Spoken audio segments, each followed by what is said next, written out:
Today's broadcast is brought to you by Groundhog Day 2. Another groundhog, another dollar. Joe Townsend, I cannot wait to see Groundhog Day 2. How about you? Well, I can't wait either. I just have to dig to the bottom of the DVD bin. But I know this much. It inspires me so much, John, that I can't help but break into song. I got you, babe. I got you, babe.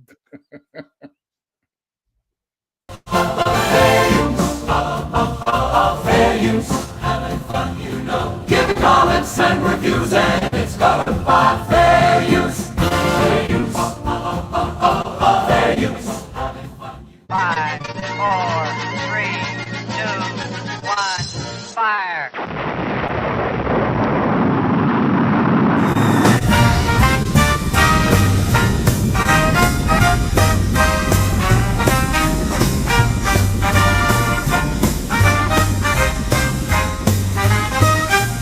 With the retro rangers, retro rangers, retro rangers, retro rangers,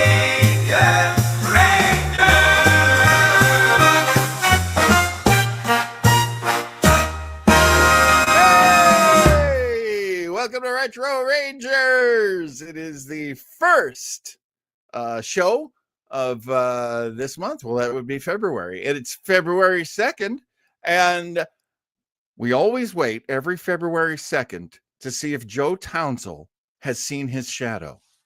Joe, how'd it go? Well, I saw it, so I hate to say it, gang. 6 more weeks of winter. Damn it! Damn it! But the good news is 6 more weeks of Joe Townsend. So Well, that's some kind of consolation, I guess. that works out for me as far as I'm concerned.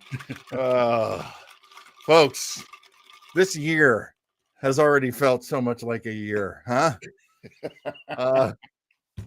We have got a great bunch over in our lovely, let's see, they had a nice conversation. I don't want to put any of that on the screen. I can put that up there. And there's Chris, and there's Raphael. And Greetings all. Our dear Diana J. Not only that, but we've got one of our favorite guests is with us this week as well. And here he is from the state of winter, from very wintry New Hampshire. Please welcome our good friend Craig Lubin. Craig, how are you, man? Hi, folks. Sorry, excuse me. I'm eating dinner at the last minute again. Here's John and I complaining about 6 more weeks of winter. I mean, Craig, my goodness, you have every right to complain. It's a balmy 6 degrees out today. Oh, good Lord. And it started snowing again. Oh, good Lord. There is. Yeah, go ahead. The insulation out of this shed. Now your background is not only quite lovely, but I assume it does some insulating. Yes, my wife was sick of seeing the unfinished walls here, so she put this up for me. So you can thank her for that. And I was telling the guys earlier too. People at work think I'm part of a hostage situation. So I'm fine. I'm safe. I'm not reading the command demands just yet. Hi, folks. Well, we're so happy to have you with us. And of course, we want to announce for the very first time our new film, Groundhog Day 2. Another groundhog, another dollar. Joe, tell the folks about this great movie. Coming soon to a $1.99 DVD bin near you. The long-awaited sequel to Groundhog Day. Groundhog Day 2, another day, Groundhog Day, another dollar. And it just makes me want to sing. I got you, babe. I got you, babe. Sorry, did I jump that? Yeah. We didn't really rehearse much on this one. It's not quite like the sketches that Joe normally does, which are really beautiful. Honestly, I just love that he. Chris says, "Oh, right." Oh! I love how Andy McDowell is in the sequel. Well, I mean, it is, Groundhog Day. I mean, over and over and over again. She hasn't aged. Hello, Raphael. Hello, Okay. Raphael. So we're going to be talking movies, and a lot of planning did not go into how we were going to do this. So I was very nervous, but Joe and Craig have reassured me that of these movies, they've seen quite a few of them, and we're hoping to get your input as well. Absolutely. Team effort. So let's try sharing the screen. And of course, you can't talk about Groundhog's Day. And the thing that we want to talk about because of Groundhog's Day is time loops. You can't talk about it without talking about Groundhog's Day, the movie. So here is the official trailer as it was released in, correct me if I'm wrong, but I believe it's 1993. That would be correct, I believe. Oh, good. Oh, yeah. I love that my brain retained something. All right. And I can't believe copyrights are fine. They let us do this. It's fine. It's nuts. Trailers seem to be not as big of an issue, fortunately. Fortunately, so it gives us something to do. All right, here we go. 2.5 minutes here. Groundhog Day! It's Groundhog Day. 1,000 people freezing Oh, their she's so butts off, adorable. waiting to worship a rat. Weatherman Phil Connors Poor This Phil. is like spending the day. this is like those commercials they do on South Park. Like, first he was an animal, and now he's a stapler. Am I right or am I right? Or am I right? This is exactly where. Oh, Ned Ryerson. Will you be checking out today, Mr. Connors? Chance of departure today, 100%. I would be so sure, Phil. Groundhog Day! So, anybody want to jump in and tell me who the disc jockeys are on that morning show that plays "I Got You, Babe" every morning at 6 a.m.? Who knows? No, but they were famous at the time. Yeah. It's not Opie and Anthony, is it? It is not. It's Okay. not. It's actually insiders from the movie itself. Oh, okay. I don't know. Ramus and somebody. Exactly. Yeah. Harold Ramis. If I'm wrong, tell me. But I believe it's Harold Ramis and the guy who plays he plays bass for the Spinal Tap. But Yeah. Oh my God. Yeah. Oh God. Yes. Oh, do I want to say Harry? Is it Harry? not Christopher Guest. It's the other guy. Yeah, I know. Right. Yeah. Right. He plays Smithers. He plays Mr. Burns. Howard Ramis also was a writer and a producer on this, Yes. and he plays the Doctor. Yeah, he has a cameo as the Doctor. I studied 19th century Ah, DJB hits it. It's Harry Shearer. There we go. Oh, nice. I studied 19th Thank century you. J.A. got it too. I tell you, if you want to fall in love with Annie McDowell, it's either this or St. Elmo's Fire for me. Andy McDowell. She is a real standout in St. Elmo's Fire. For yeah. as brief as she's in it, she is glamorous. I was never a fan until this movie, and I think I really liked her after this movie. Which is so sweet. She was good in Four Weddings and a Funeral too. Her and Hugh Grant. Oh, yeah. Oh yeah, that's right.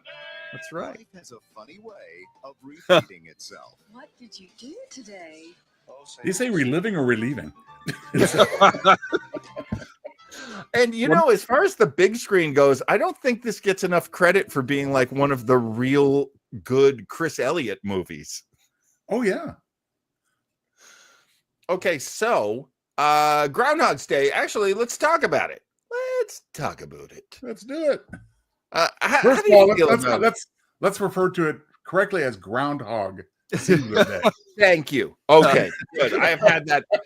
It's one of my big, like, I'm having a bad week things, was constantly typing and going, wait, is it groundhog or groundhogs possessive? No, it's just one. Just one. Well, I'm sure that other towns outside of Gobbler's Knob did it too. So there were more than one groundhog. It is a cute groundhog, isn't it? It's especially cute. It is. Okay, Raphael already starting trouble. IMDb credits Richard Hensel. Yeah, I don't think so. IMDb. Okay, look. Let me tell you an IMDb story. Oh, there we go. See? In the year 2000, IMDb started changing my credits and adding credits from BBC television. Oh, Now, cool. I wasn't doing a lot of TV or movies at the time. So I Right. went, you know what? I'm not going to fix it. It makes it look like I'm busy. I like it. There's another actor in Great Britain, who's named John Webber, of course, Whitey McWhitey. It's a common name.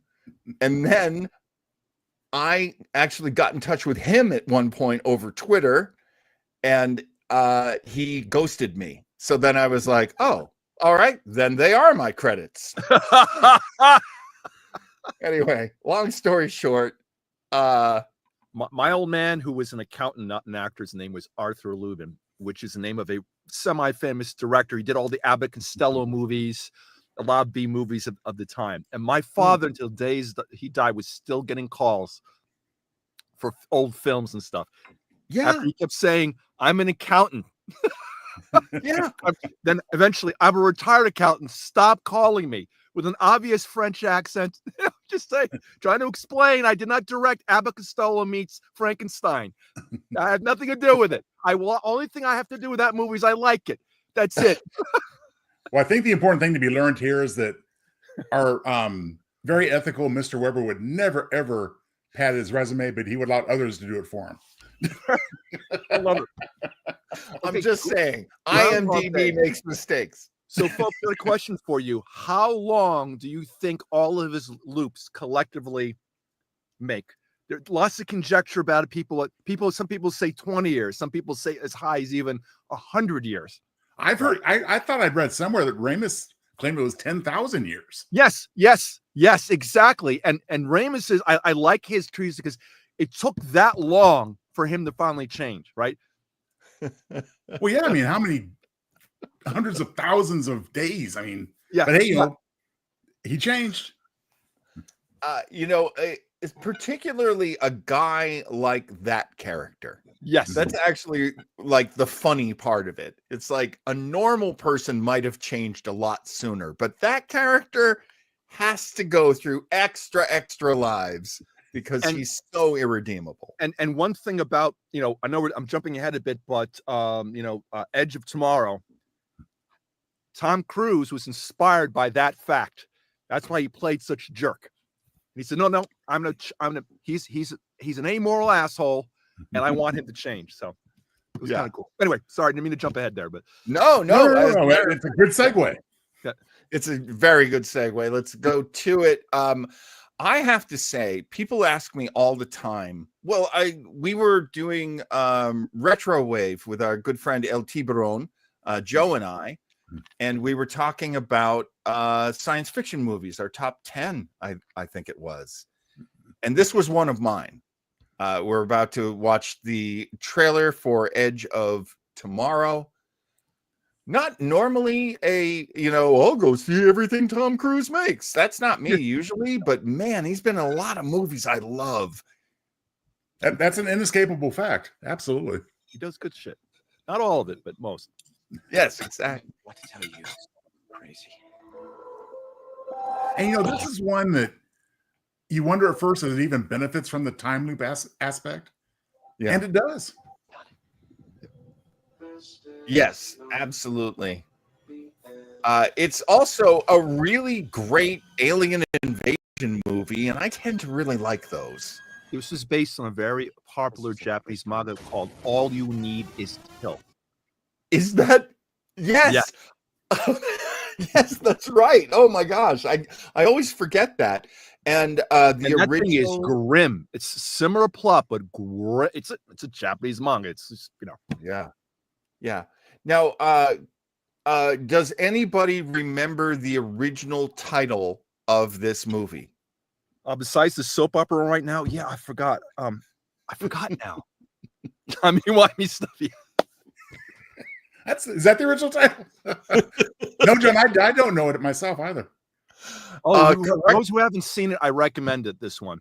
Oh, for sure. I But watched. yeah. You know what? Yeah, This Edge has of become Tomorrow for was- me one of those movies. Like if it's on, I have to sit down and watch it. My wife what- doesn't what like was the original title, Ron John? things, and she loves this. So, let's give you guys a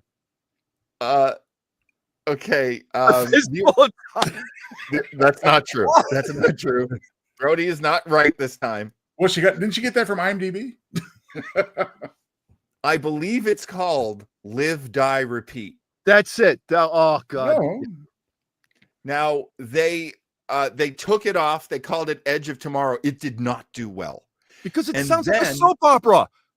And then they put Live, Die, Repeat on the poster. Yeah. Because Oh, that at okay. least tells you what it's about. And on a DVD release. That makes sense because okay, good. I'm getting back up there. I really like the actors. I love how it looks. This is just a big hit for me. Anybody not seen it? I have seen this. Now I am not clear on one thing. Have we had the sequel yet, or is that still coming? Oh, the sequel is tied up in movie hell. Oh no. Yeah, the sequel is a big in- problem. It's in development hell. Absolutely correct. All sorts Yeah. of legal bullshit. Yeah, there's a bunch of legal crap, and everybody who worked on it has said, "Oh yeah, I definitely want to do the sequel." But because you've got Cruz and Emily Blunt, Mhm. and you've got Doug Liman, I believe, is the director, and they have a script. Supposedly, they have a script that goes to the next level of the story. Yep. That'd be really cool. I'd love to know what the next level is. A scoop that Tom Cruise likes, and unfortunately, Bill Paxton passed. But they could easily. Yeah. This Yeah, was yeah. his last movie. So unfortunately, Yeah. we're quite a ways from seeing it then. Yeah, if it could get made, we'll see. I have a feeling it might be one of those Independence Day resurgence where Oh no! or the sequel to Pacific Rimmer stop, or whatever stop. they called it. I could go on for both those horrible things. Yeah. No, that's what I fear. I'm like, if that's what you're going to do, if you're going to bring in a new cast and all new everything and try to make it a hip now movie, 5-6 years from now, don't bother.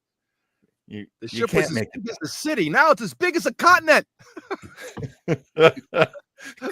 Bigger, better. Chris says the original is also the sequel. All right. Well, I mean, that'd actually be kind of a clever way to go, I like that. That's cool. DJB says the Pacific Rim sequel was titled Pacific Rimmer. I think we're just guessing here. Atkinson, the rewrite process for the script has been going on for 10,000 years. That's right. It's a time loop. Didn't I write this page yesterday? Okay, let's take a look at Palm Springs. It's been a while. Where every day but does seem the same, I think. Yeah, I remember really enjoying this movie. This is more a rom-com using the science fiction, though, right? Yes. Oh, for sure. And this doesn't count as a time loop movie, but it reminds me of only because it's a time loop for her, kind of for Drew Barrymore. But I really enjoyed 50 First Dates with her and Adam Sandler. That is so funny you bring that up, Joe Townsend, because I was researching, and one of the movies they offered up was that one, 500 First Dates, 50 First Dates? 50, yeah. 50 First Dates. So that's still a forget the name nightmare. of the writer of this too, but he was inspired by the movie 50 First Dates you just mentioned too. For this, he just put the science fiction element on it. That's really awesome that this movie exists because it oh my gosh, I've already forgotten the actress's name, but she's great. She's so great. I first saw her in oh my god. Oh, I forgot. There's what's science fiction anthology series that she was Black in. Mirror. Black Mirror, thank God. Oh, yeah. The famous Star Trek episode. We're going to see a Episode sequel one. to that, by the way, in the upcoming season of Black Mirror. Oh Nice. yeah, right. They are doing a sequel to that, aren't they? Yes. Looking forward to And, that. and the guy who played the captain, oh my God, he's a good actor. His name went right out of my head. Oh, Welcome to love Retro games, but you missed Rangers, it. where This is- 90% of the show is us going, what's the, who's the, oh. You know, Chris, I think of 50 First Dates as a tragedy, kind of, because she just keep not to get into it, but Oh, yeah. so this movie, I like this one because it was really more about the character development than the other. I mean, the others have that too, but this one really focused on that. Well, the time Yeah. loop aspect was lend itself to it was just a device to develop the characters. Yeah, As exactly. opposed to the reverse,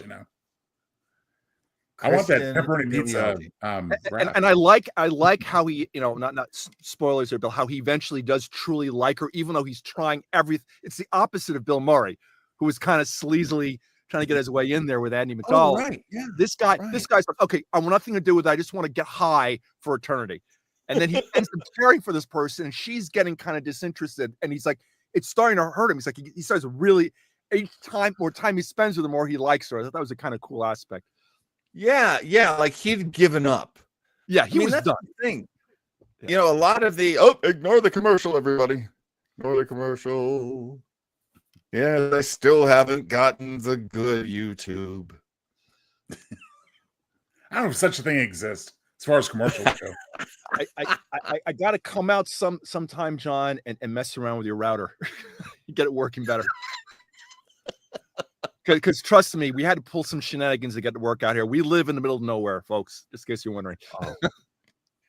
The one great thing that we've got going for this show right now is the fact that Townsville actually lives in a decent sized city now. I was the problem child, not that John is now, but I was definitely a problem child when I was in Arizona. But I got great Wi-Fi in this place. Yeah. Nice. Yeah, no, ours is pretty good out here because there's nobody out here. Yeah, ours is we get it via satellite, and then I'm in an outbuilding from the house, and so I have to siphon off the house. Oh, it's a nightmare out here. That's okay. It's not like we do live streaming shows. All right, let's take a look at our next one. Hopefully this will delight some of you, but I can understand some people finding this one too much of a bummer. Let's see if I can give you a pleasant surprise when I present to you. It's Looper, everybody. Oh, wow. Oh, yeah. Great movie. Yep. Although Would this it's have kind been of now whenever I see Bruce Willis, it's just but right? that's a whole No, I different feel thing. No, I feel that way too. And I have to say, Bruce Willis has made me feel a certain way for a long, long time. Yes. So would this have worked if the older guy wasn't Bruce Willis? That's a good question. I think another capable actor like him would have pulled it off, but I think he brings more to the table to make him sympathetic because it's Bruce Willis. Well, see, now we're getting into alternate realities. In a different universe, it would have been played by somebody else, and right. You'd be asking, how would Bruce Willis have done And it? Emily Blunt's also in this movie, by the way. She is. Oh, she can be any movie she wants, as far as I'm concerned. Yeah, same here. She plays the mom. I think that's why she's in this movie. Yeah. And I forget the name of the young protagonist, his younger version. I was Gyllenhaal. Joey Gordon-Levitt. Levitt, thank you. Yeah. Oh, where's my mind? No, it's okay. You're doing better than me, Joe. Gyllenhaal comes later, I think. I'm actually, Well, yeah, he does. He does. You're right, Townsley. Yeah. No, but I have to say, I did an episode of Third Rock from the Sun. Oh. And sadly, so in my head forever, he's Joey Gordon-Levitt. Oh. Because I met Joey and I like Joey. He was such a nice kid and so funny. But yeah, Joseph Gordon-Levitt. Just like I'm still Joey to a lot of people in my life, and always will be. I think the thing that makes me so sad about this movie is how much our character once again is a guy who's like, nothing matters. I'm just going to do a lot of drugs. That's really depressing. Well, that's the sad thing. Until his older self meets his wife. That's the reason why he's going back in time, wants to change everything, because he actually found happiness. But then, you know, the bill came due, if you speak. Yeah. And I love the portrayal of time travel here too. It's basically a cut, snap, bang. I thought that was just brilliant, right? No special effects, no, timey-wimey. It was just bang, bang. And it was so effective. That was pretty cool. Yeah. That was pretty cool. Oh, for God's sake, Brody, I can't do everything. You got me hosting the show, technical director. You got me executive producing. Ryan Johnson went on. Yeah, I know. Look, the nice thing about Bruce Willis, whether you guys can determine if it's nice or not too, remember he did a whole slew of almost straight to streaming or DVD movies, if you will. That was done because he knew his disease was progressing, and he just wanted to cash out for his kids. He married a much younger woman, has young kids, and he just wanted to establish a trust fund for them. I heard that. I was like, all right, everything's forgiven. I don't care. You did a bunch of kind of not so good movies. You were helping your family out, man. That was good. So me too. I'm disagreeing with him. I have a very bittersweet relationship with the movies now that he's done. But I still recommend this one. This is good. And what were you saying, Townsend? What was? Just agreeing with Craig that actually kudos to Bruce Willis and his family for, I don't think it was exploitative at all, which is what a lot of people threw out there. I was agree. just doing as much work as he could, as long as he could. Yeah, to provide that stable plans. Can you imagine? We were in a position like that too, and we know we're going right. Yeah. And you have a family that's depending on you. Damn it, do the same thing in a heartbeat. Need to write 5 more books. Yeah, it's like got a code. Wait a minute, did I write this one before? This is a good movie. Ryan Johnson would go on to, because of this movie, he got the second Star Wars prequel. Oh, for better or worse. Yep. I know. I wasn't gonna go there. For better or worse, this is the movie that got him Star Wars. Honestly, though, I love the look of this movie. I think Ryan Johnson did a hell of a job. Yes. My one problem was when I saw it, I was how best to put this? I was a little faded. So even as I watch the trailer, I'm like, wait, did I see that? Yeah, you did, John. You were just under the influence while you saw it. I up until recently, that was my trend for most movies, so I usually watch these things again. Actually, that's how I prepare for our Star Trek shows. There's usually a high viewing, and then there's a sober viewing. Yes. Okay, now that I'm California sober these days, a little better, more manageable. This is an interesting choice. I found this on a list. I never saw this movie, though I know a lot of people loved it. It's Run, Lola, Run. Yes. Now, I don't need to put a whole lot of sound on for this because it's German language, but how did we feel about the Run, Lola, Run movie experience when you first saw it? And then how do you feel about it being mentioned as a time loop movie? Craig, you got any feelings about that? It was a highly frenetic movie. All right. I really like the actress in this too. So I'm not surprised because things are looping, and and I mean, when they say Run Lola 1, they're not kidding, man. This young woman, this actress, there's but I love the concept. It's basically, what if the same moment over and over was precipitated by her going, that didn't work, let me try something new. Yes. It was the first one to really do. Yeah. Yes. Everybody. Nice. Yeah.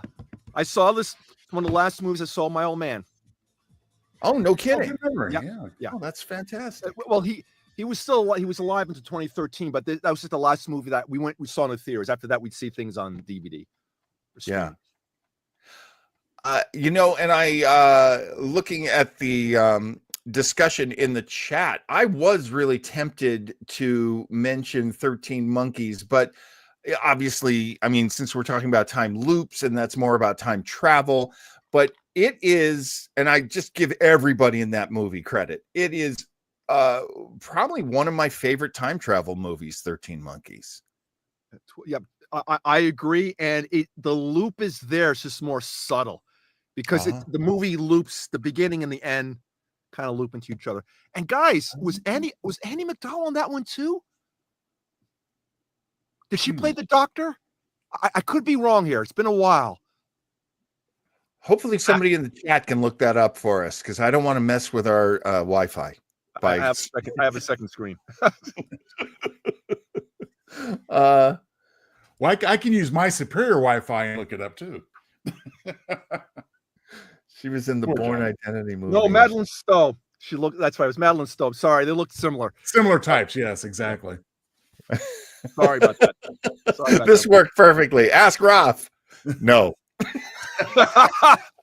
Thanks, man. Thanks, chat. My bad.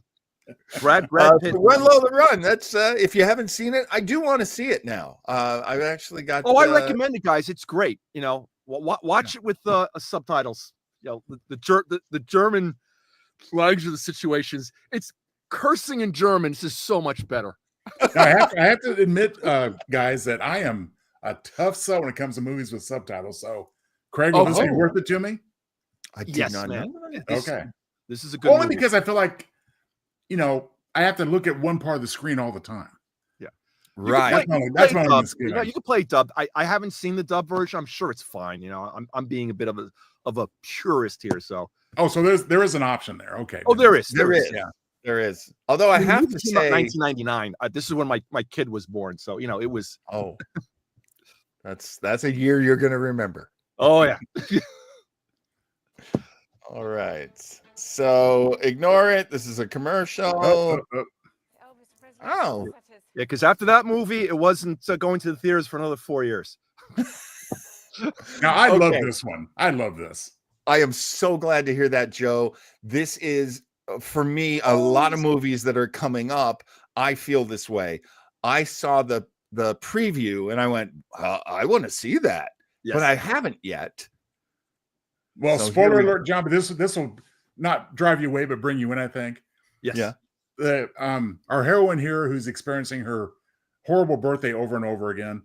At one point she says, screw it. I'm just going to walk through the quad naked. So that was a great part.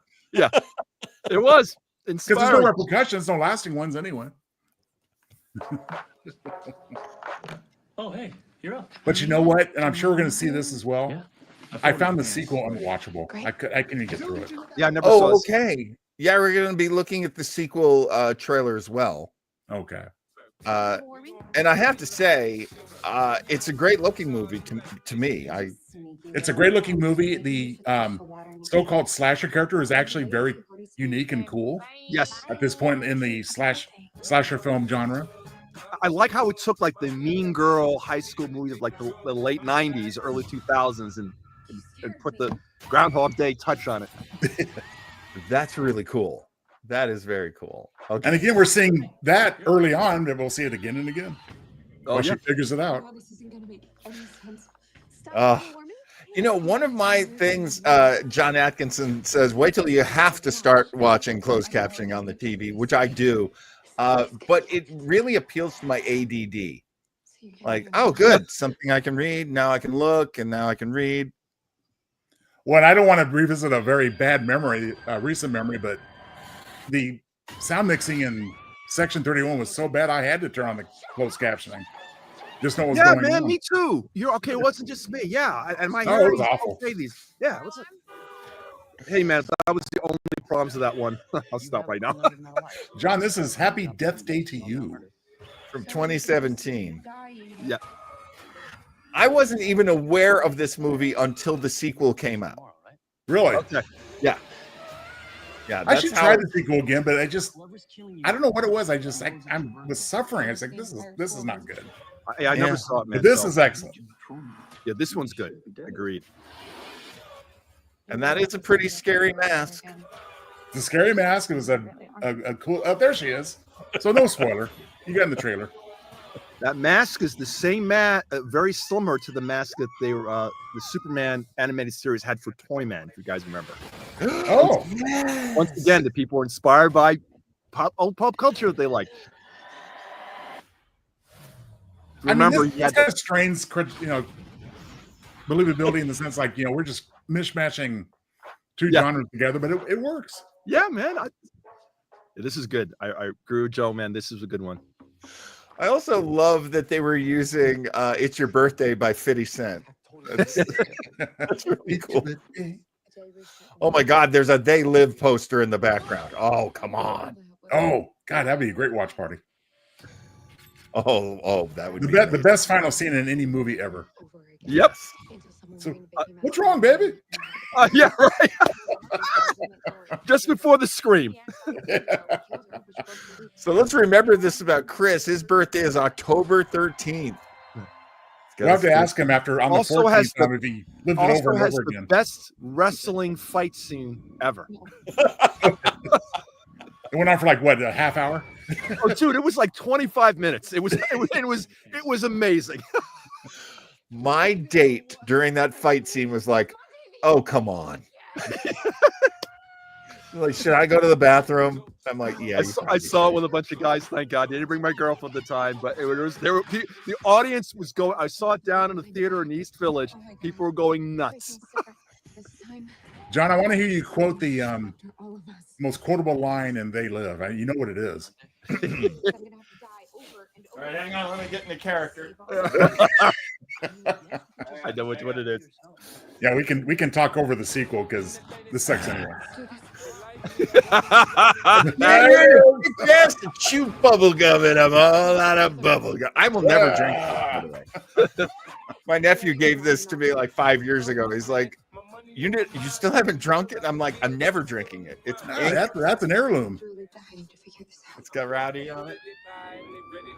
I didn't imagine you could be able to produce that. I'm glad I mentioned it. I love that. I love that you didn't know. I think I did hold it up to the camera at one time when we were talking to LT Barone because he ran back and got his bottle off his back shelf, but it was empty. He drank his soda. VP of engineering in a company. Well, now I need to get one. Craig needs to get one. Early 2000s, who kind of looked like Roddy Piper, and when I met him, the engineers. He used that line. Oh, really? Yeah, we all were on the floor. He had us on the floor. Oh, evil commercial. Uh-oh. Ignore the evil commercial, everyone. And it's a bullshit scam, by the way, folks. That's not a thing. Oh, yeah. Okay. Primer or primer, however you pronounce. Oh, yeah. Oh. Do you pronounce it primer or primer? I think I usually go primer. I leave primer to the painting supplies and primer for the books. That sounds right. Primer does sound right. So this movie is, Neil deGrasse Tyson will talk about this movie. This movie has the most accurate physics, the lowest budget ever, because the actors did this almost on their credit cards. Wow. And it's calling as many friends as they wanted to. And the special effects are just, once again, fast cuts. However, it's a compelling story. But man, it takes multiple viewings because at the end, and I can't remember. I think you can only go back 30 minutes. No, that's not true. I'm not going to go into it. And we just watched it's hilarious too. Chris says, and Chris is he's a very experienced sage. You'll notice I'm not using the word old, Chris. I'm just saying you're a wise man. He's a wise man. He says, primer. Well, I guess that's a good point because I guess primer would have to have 2 M's, right? Yeah. I mean, Englishly wise, yeah, but English doesn't always follow its own rules. And I don't want to lose this one from Brody. I consider They Live a documentary. And unfortunately, it really applies to today, especially. Well, I mean, if you put on your special sunglasses right now, Brody, I mean, you're going to see some instructions on the screen right now. All right, so let's take a look. I don't think they're going to mention the name of the film. That would be nice if they gave us the definitive pronunciation. But here I'm going to concede to Chris. I think he's right, actually. Yeah. Here is the commercial for, we'll just call it Primer.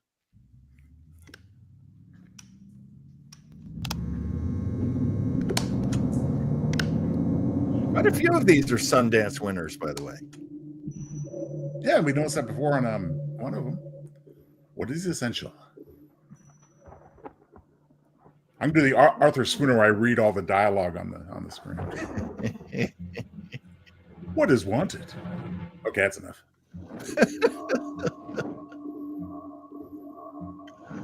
Well, all the pleasures of life. Got a bunch of actors, all basically the same age. I always find that You're talking about making a bigger one. You're talking about making a bigger one. Wait a minute, he repeated himself.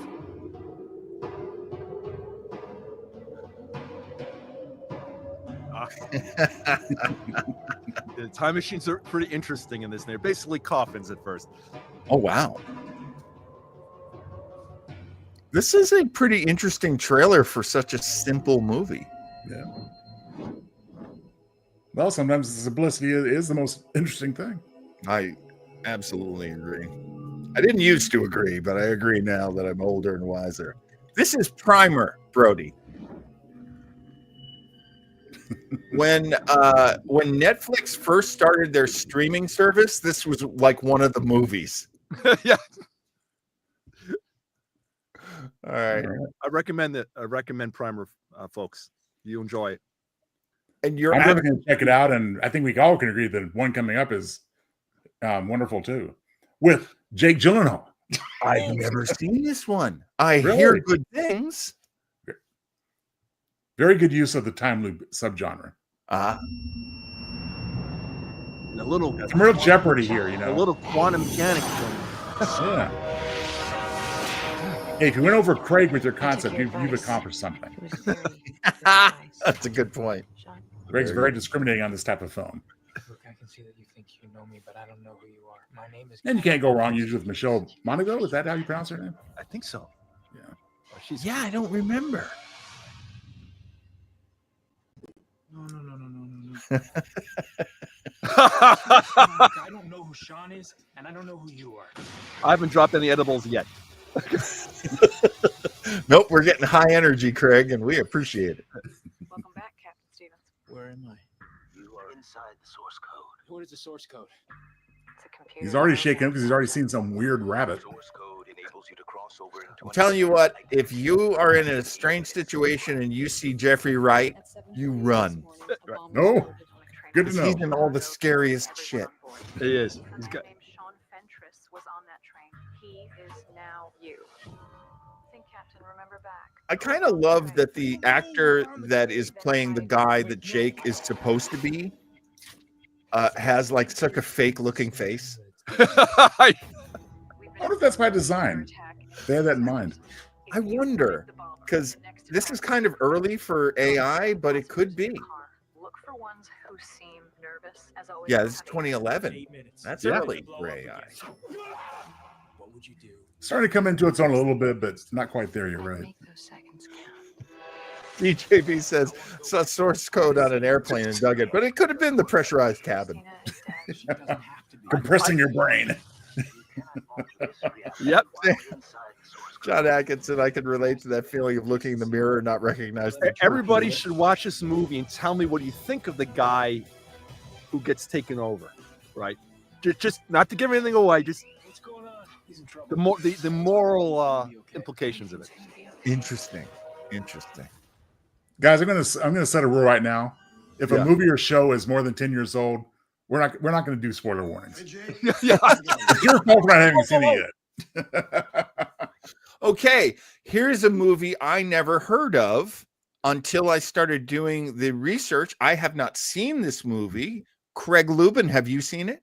I've seen this movie, and I ran into this goddamn actor like 2 weeks ago in Boston. What's his? And this is me being an old. What's Oh, his the Asian guy, Ken Leung? No, not the Asian guy. The guy playing the protagonist. He played Oh. Sawtooth and friggin' Winter Soldier. And oh my god, Frank Grillo. thank you. Fuck. Fucking goddamn. I love how you get 99 out of 100, so of course you're gonna get frustrated on that. when you Frank don't get it. Grillo. Yeah, Frank Grillo. First of all, Frank Grillo and I are the same goddamn age, and this man looks like he's been jacked up to hell. That's terrible. I am so sorry to hear that he is your age. Yes. Oh my! Come on, Frank. You're already craggy. Show your age, damn it. God damn it. Frank Grillo, I think he was like the lead in The Purge 2. And you know me, I always see like sequels. I never see the original. Yeah. And he was great. And I was like, man, who is this guy? He's such a natural actor.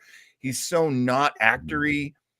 He is a real legit tough guy. And yeah, when I saw him in was it Civil War? Yep, Captain America Civil War. He's great in that. He's just amazing. I recommend, guys. I recommend this show. This is another nice use of the time loop with a sense of humor. One of the lines is, "You've been killing me all this time with Hitler's gun." It's a leak.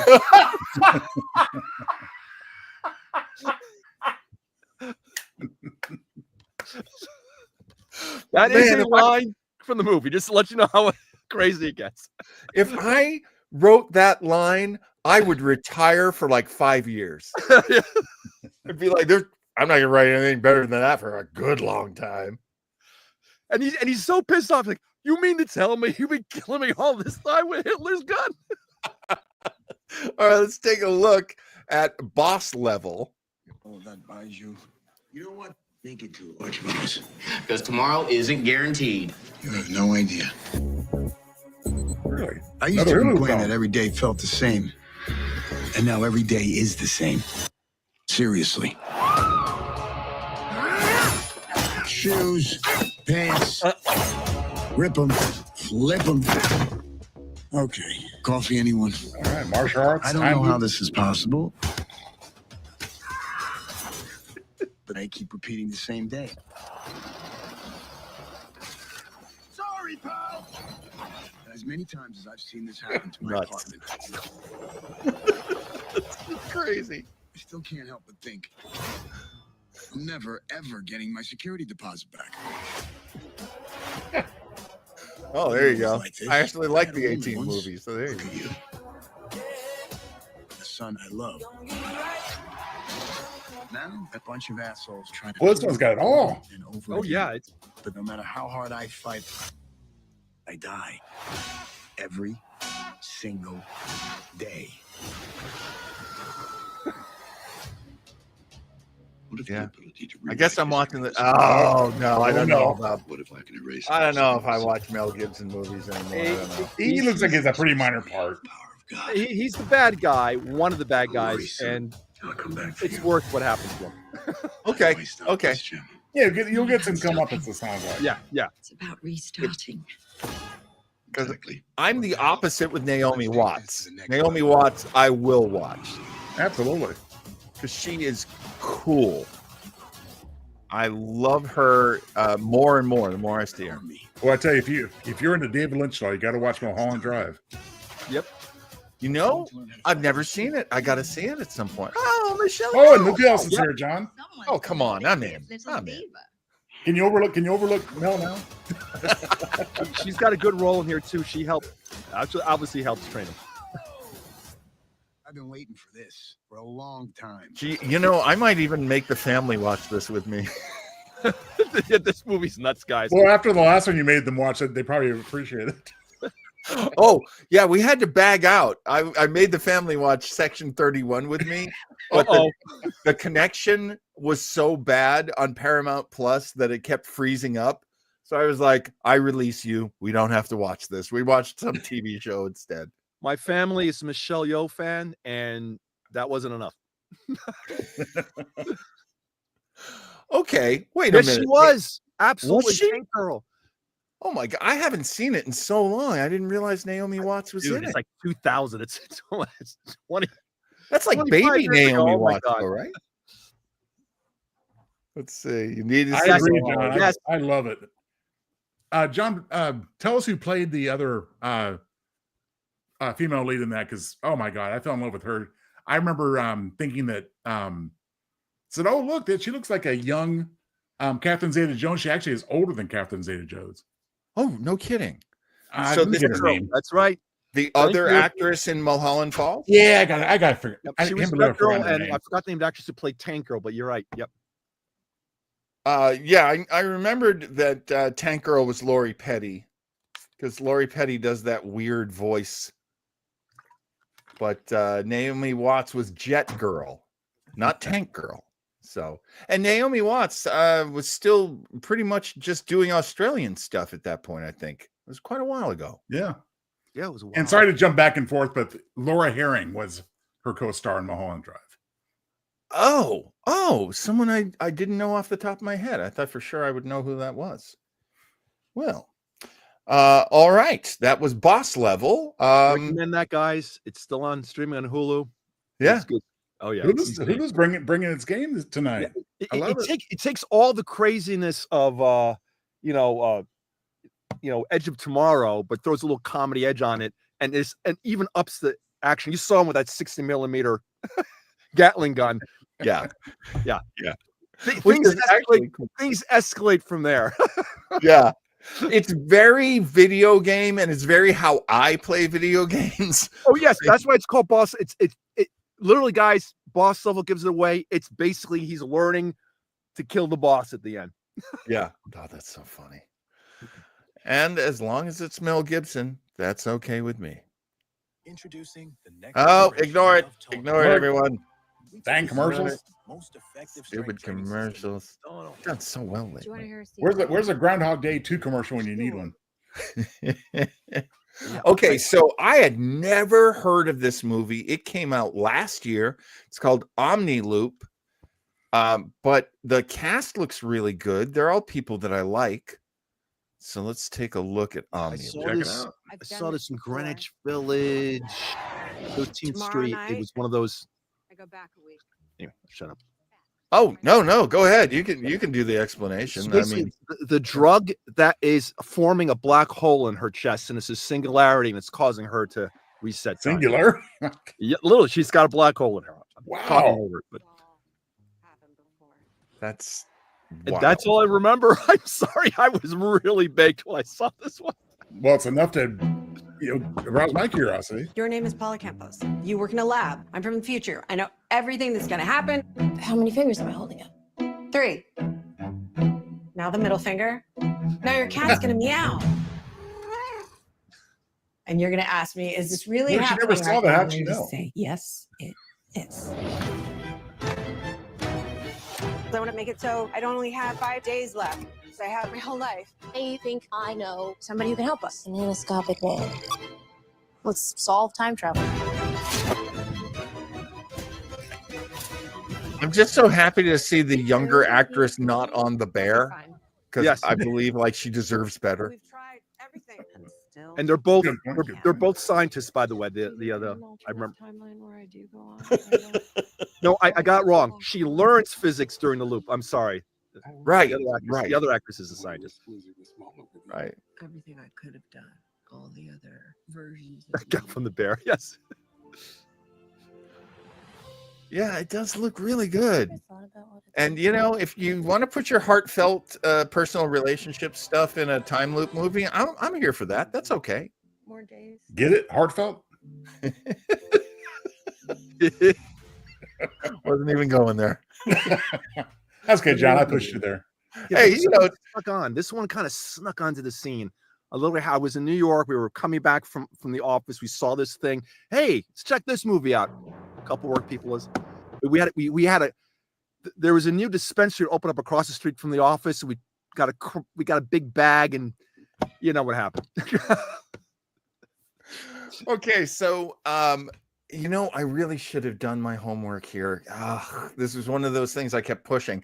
There is a feature film. It's an hour and a half, and it's called 1201. It stars Jonathan Silverman. I don't think it has anything to do with this film, but actually, John, if I can step in, yeah, please. It is a remake of this. It is like the full-fledged remake. It's a full feature-length remake of this short film. Now, what can you tell us about 12:01 p.m. from 1990, Joe? I can tell you that it stars Kurtwood Smith, who is excellent in this role, and not at all like other roles he would play later. Not like Red on that 70s show. No, definitely not. Not like RoboCop guy or whatever. And as you can see, it comes from 1990, which pretty much was at the beginning of this whole subgenre of time loops. I mean, there wasn't a lot about that type of thing prior to this.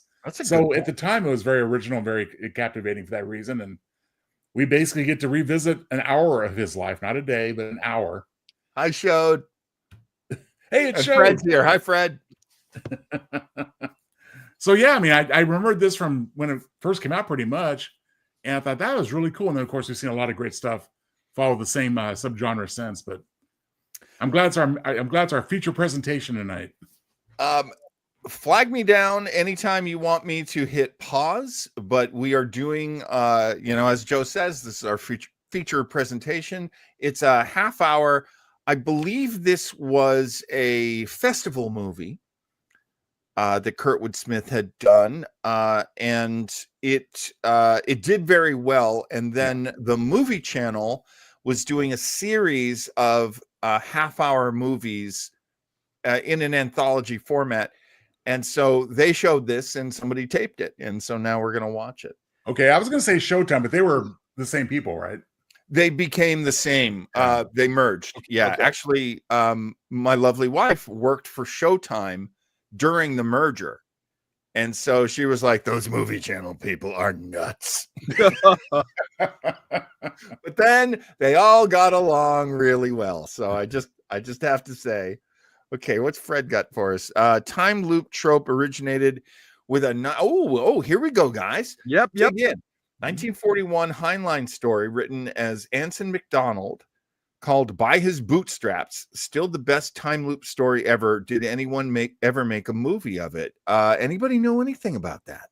That's news to me, and I have no doubt there were time loop stories prior to this. It's just I think this is when it kind of kicked off. It's getting a lot of mileage frequently. Yeah. Craig, what were you Oh no, I was reading. I forgot about that short story, but I don't know if anybody made a movie out of it. I actually, Fred, that does predate the thing that I had, and we'll watch a preview for that after we watch 1201. There is a 1940s movie that does a time loop. It's really interesting. Okay, here's Fred's younger sister, DJB, mouthing off. Fred, no, according to Perplexity AI, it's not been made into a movie. Oh, my bad. She wasn't saying he was wrong. She was just answering his question. John just assumes it's going to be squabbling siblings, but the only kind of siblings I've ever known.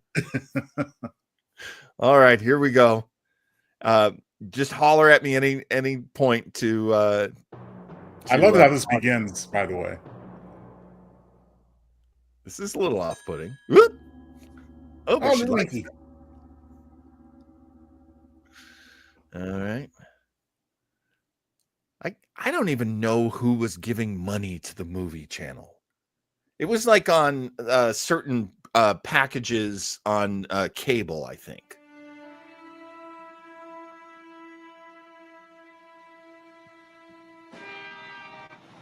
And some Kurtwood Smith. I mean, can you imagine waking up on this, at this time over and over again? I mean, you can never be prepared for it. I mean, at least Bill Murray was in bed, at 6 a.m. Right. But literally in the middle of traffic. Does anybody have a town for this? Is this Seattle? I do not. I'm not sure it's all that relevant, at least within the story. Yeah. Yes. Kurtwood Smith. He was my favorite villain in RoboCop. One of my favorite villains ever. Made a good Federation president later on. Oh, that's right. Yeah. That's right. Yep. Oh, I forgot all about that. That's right. He's the evil father. Oh my God! Yes, he was. Oh God, I hated him as the father. The poor kid who killed himself. Who wanted to be an actor. Spoilers. Wow, Raphael, good catch. Come up with the good trivia.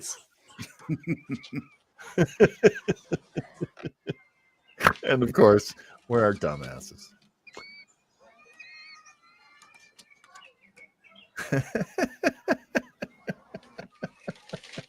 But look how I remember what I liked about this as compared to some of the others. Look how resigned he is. Yeah. He can carry weight. That's one of the great things about him. He's really great at just carrying this emotional weight. No, I don't mind. Thank you.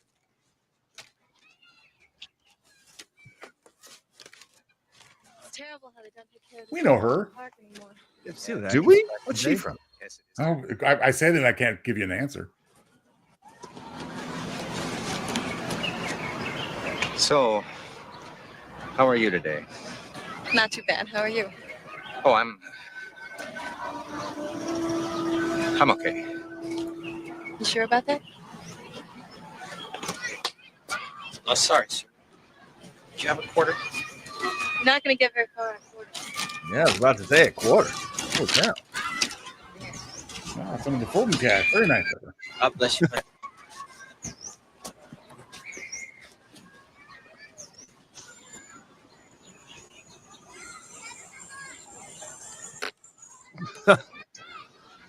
No, Calculator. got the OJ. Calculator, yep.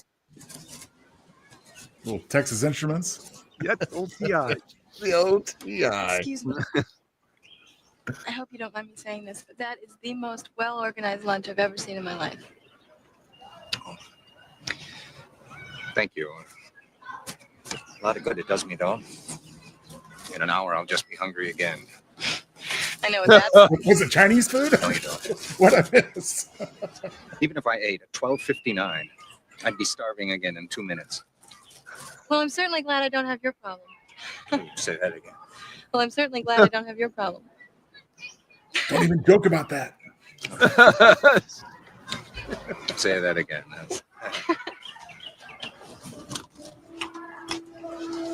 I mean, So, what do you do? only an hour. I'm a legal That secretary. boggles my Sense mind. of humor. We're very rare. We could use someone with a sense of humor over where I work. Where's that? Glamdring and Glamdring. Wow, that's a big deal. Well, they may be a big deal, but I'm just one of the little people. Hey, don't knock it. I mean, it's us little people who run these joints, right? It's not a joint I particularly care to run, or even work for that matter. He's doing one of the hardest things you can do, and that is eat while you're doing your scene. Beats me. I never thought of it. I see your point. Yeah. Seemed like a good It's idea. really hard, 23 and years. you'll see a lot of fake eating because Well, you don't want to be said, spitting food. You Yeah. want to get your lines out right. It's really fits. hard. Well, plus, I Decent mean, you hours, take 9 to after 5. take. I mean, Yes. Desk. Yeah, you can get hungry. Yes. Yeah. I gained 20 pounds in this damn film. Actually, I was kind of It seems to me beloved that on the you could set use a because little I never asked for a spit bucket because I would just eat You're it. telling me. that's because you're a Well, method I guy, got it, all John. right. 'Cause I'm a fat boy. This was going to be the year. I would never say that. Well, The year for moving up. you don't have to, sir. The year for big changes. It's never too late.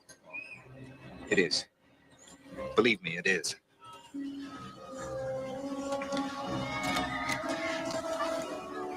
I bet you wouldn't let yourself get stuck in a rut for 23 days. I bet I wouldn't let myself get stuck in a rut for 23 minutes.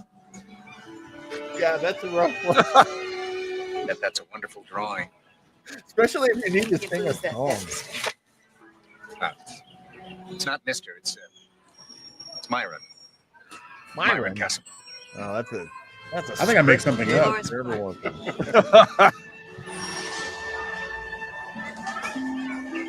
Good to know you. I never knew how short an hour could be. I should be glad I'm not hung up on a 5-minute period. And That's if it were a second or less, What's wrong? in my entire life, this is the first time that I have ever struck up a conversation with a stranger. I can't believe that I'm thinking of telling you this.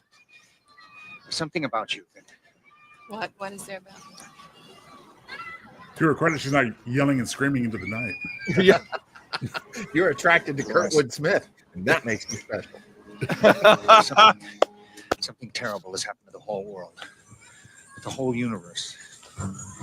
Oh, nice. The whole universe. It's like we're stuck. You know, like a needle on a scratch record. It all starts at 12:01. Come on, vinyl. Everything goes along fine until 1 o'clock, and then bam, the whole world snaps back to 12:01 again, like the whole hour never happened. And everything goes back to the way it was. Everything. So that each hour seems new, the 5th time or the 5 millionth time, except to me. My memory's not erased. I am the only one that knows he's repeating the same hour. I'm sorry. I'm sorry. I'm sorry. I'm not insane. But I'll tell you, you know what the worst part is? Well, it's all starting to seem normal to me now. I mean, I've been through this 30 or 40 times. Well, and the whole universe is going cockamamie. What am I doing about it? I'm sitting here eating carrot sticks. You don't have to worry about gaining weight. Eat cupcakes. Yeah, man. He's going nuts. Wait, then I'd have a cheesesteak as long as your See arm. that guy in line over there? The guy with the hat on. Now, in 2 seconds, he's going to get fed up with waiting and leave. You see? See those 2 women over there? The one on the left. She's just about to dump. Not very convincingly. Huh? Because I have seen it all before. It's just like I've seen you sitting here drawing. And I wanted to talk to you so bad. It's taken me 40 times to work up my courage.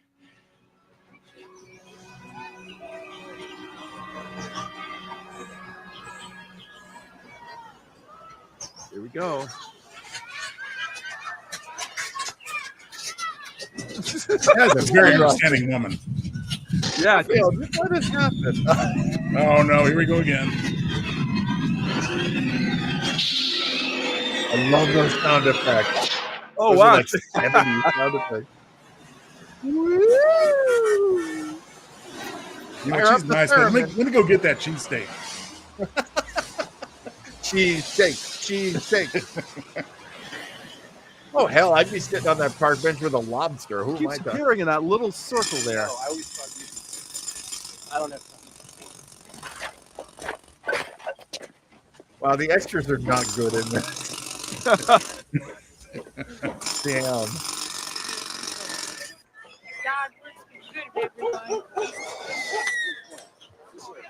Oh, it's a thing. Fish goes into a Yeah, get a hot dog or something. bartender says, "What do you want?" And the fish No, goes, the line is too, you know.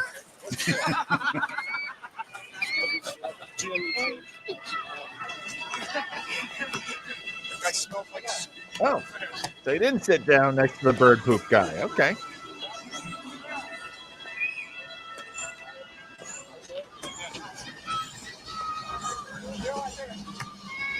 Can we pick up where we left off?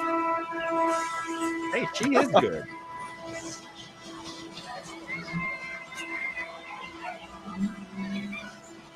Hi there. Dolores? I think so. Do I know you? I think so. He's good. Well, I mean, Bill No, Collins, we're you know, sorry. I think so. And we know what Raphael would do. Oh. Maybe like me, some of the things he'd do if he was invisible. Who grabbed my butt? I really want to go. Hey, well, don't be late. Okay, see you at 5. Yes, again, pal.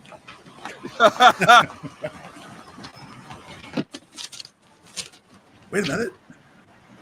Now, newspapers used to be a thing that people would read, but they'd get a new one every day.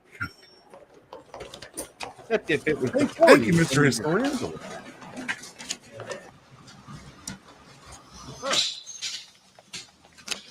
What are you doing here? You've got 18 minutes of lunch left. Give me a break, will you? Mr. Schedule breaks his routine. Stop the presses. I have to talk to this guy. Damn it, Stephanie. He's at the Tempest Institute. His name is Professor Nathan Rosenbluth. Get him on the phone for me, will you? Oh, Please. I saw him on the news this morning. What a weirdo. You saw him? What did he say? I don't know. Some kind of crazy mumbo jumbo. You think he's on to something? No, I doubt it. I'll be at my desk. That's Stephanie. What a pick.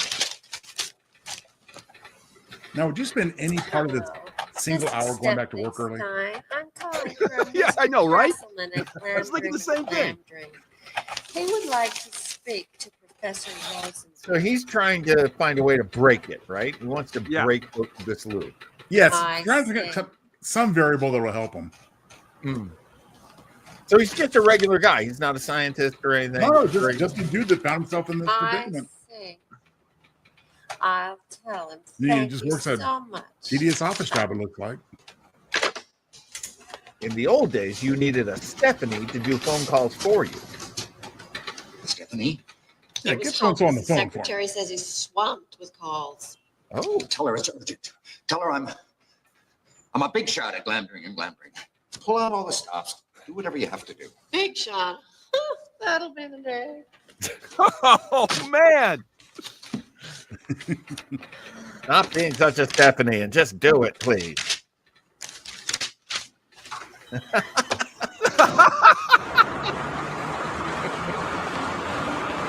Anti-gluons. Let's slingshot around the sun. Let's get Superman to fly backwards. Twice if you saw the Richard Donner cut of Superman 2. Which was so lame.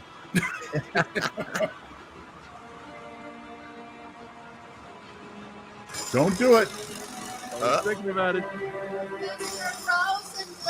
Bill Murray tried it, didn't work. Professor Rosenbluth, this is Myron Castleman. I'm calling about your time bombs theory. If you're from a newspaper, I think I've had quite enough press. And if you're calling to attack me, don't waste your time. No, I'm not from any newspaper, and I'm not calling to attack you. Hey, John, can we pause momentarily? I'm calling because Yeah. I happen to know that the time bombs has There's some factoids. I want to be the one to deliver factoids for a change. Oh, it was driving me crazy. So I did look up the beautiful girl in the park. Yes. Okay, and that is Laura Harrington, who we better know as the damsel in distress in Maximum Overdrive. Oh my gosh, you're right. Fantastic. Yes, she knows she looked familiar. Nice call. I thought at first she was Michelle Johnson, who was in another genre actress, but no, it's Laura Harrington. So she didn't do much after these in the 90s or the aughts. So I guess she hung it up at that point. But that's what it is. I was under the impression that she was in some relationship with Kurtwood Smith, but I guess I'm wrong about that. They weren't husband and wife, or doesn't appear so based on my IMDb information. Right. Yeah. So it could very well be. Yeah, I don't know. I mean, I hate to be uncharitable, be like, oh, she's married to somebody. No, that's not what I'm saying. But it is kind of what I'm saying. Raphael says, gee, she really caught your eye, Joe. Cute. And look how nice she was in the park. Atkinson says he's going to pull a modern penny out of his pocket. That will snap him back. Oh, God, I remember that one. Arthur. Oh, that's awesome. All right, are you ready to get back in? Get back. I just wanted to put that in there real quick. Jane Seymour. Jane Seymour. Oh, yeah. No, yeah. I'd get caught in time for Jane Seymour. Oh, yeah. I also want to point out the difference in acting. The guy playing the doctor, who is very like daytime television, I say the lines that were written for me. And then Kurtwood Smith, who's like, I'm feeling things and words are coming out of my mouth. It's a different kind of acting that we're seeing. All right. But we're halfway through. That's a new one. For one thing, Mr. Castleman, if it had happened, you wouldn't remember it. Your memory would be reset along with everything else. It hasn't. That's the terrible Well, thing. that's not the case, is it? I have a lot of calls to answer. I don't care whether you believe me or not. I just want to know when it does happen.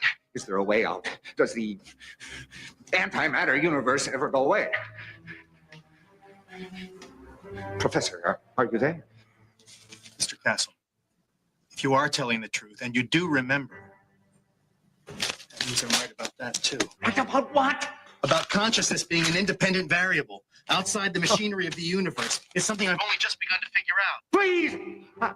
I have to know, does the time bounce ever end? I saw, Craig, that you were moved to laughter. Was it the fact that the doctor has a big long printout that he's going through? It was that, and that consciousness is independent variable. Kind of. I mean, it's an interesting premise, but yeah, it was the printout too. All right, let me get back into it. Oh God. Dot matrix. I have to know if it is interesting. It is an interesting premise. I'm very much enjoying this. Yeah, and it is good. Kurtwood Smith, I very much enjoy. Anyway, out. That's one aspect of the problem. Oh, here we go again. Oh, he's a leaper.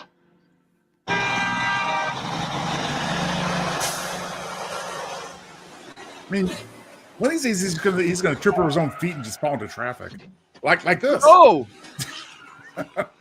Didn't so much get hit as kind of go with it. I'm sorry. I forgot you would be there. What? I have to get to a phone. Hey, I could have killed you. I could have killed you, and I don't care, dang it. And next hour I will. Would you like to be our paper? Fish goes into a bar, and the bartender says, "What do you want?" And the fish goes,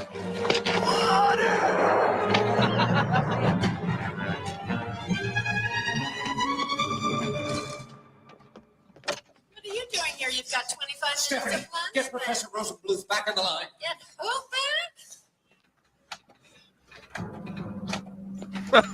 Please, call the Tempest Institute. Get Professor Nathan Rosenbluth on the line, the time bonds man. back? I saw him on the news this morning. What a weirdo. Tell him it's urgent. Tell him it's a big shot at Blandring and Blandring. Pull out all the stops. Big shot. That'll be the day. Stephanie, please. Hello. Yes, this is Stephanie Stein. Calling for Stephanie Mr. Stein? Castleman of Blandring and Blandring. Oh, put him through. I wanted to speak to Professor Rosen. Oh, I see. Well, my boss is extremely important, and I believe they are. I mean, at least he gets to live his lunch hour over again. Professor Rosenbluth's on the line. Rosenbluth. Hello. Professor Rosenbluth. It's Myron Kessel. Now, you were just saying. Hello? Is anybody there? He doesn't remember that, dude. Look, whoever you are, It makes you think that maybe he hasn't been doing this very long. Yeah. Well, that's interesting. Yeah.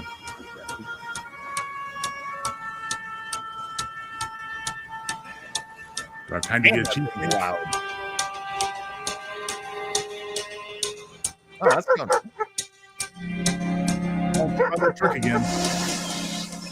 okay. Home movies. Remember home movies? This could have used some more work.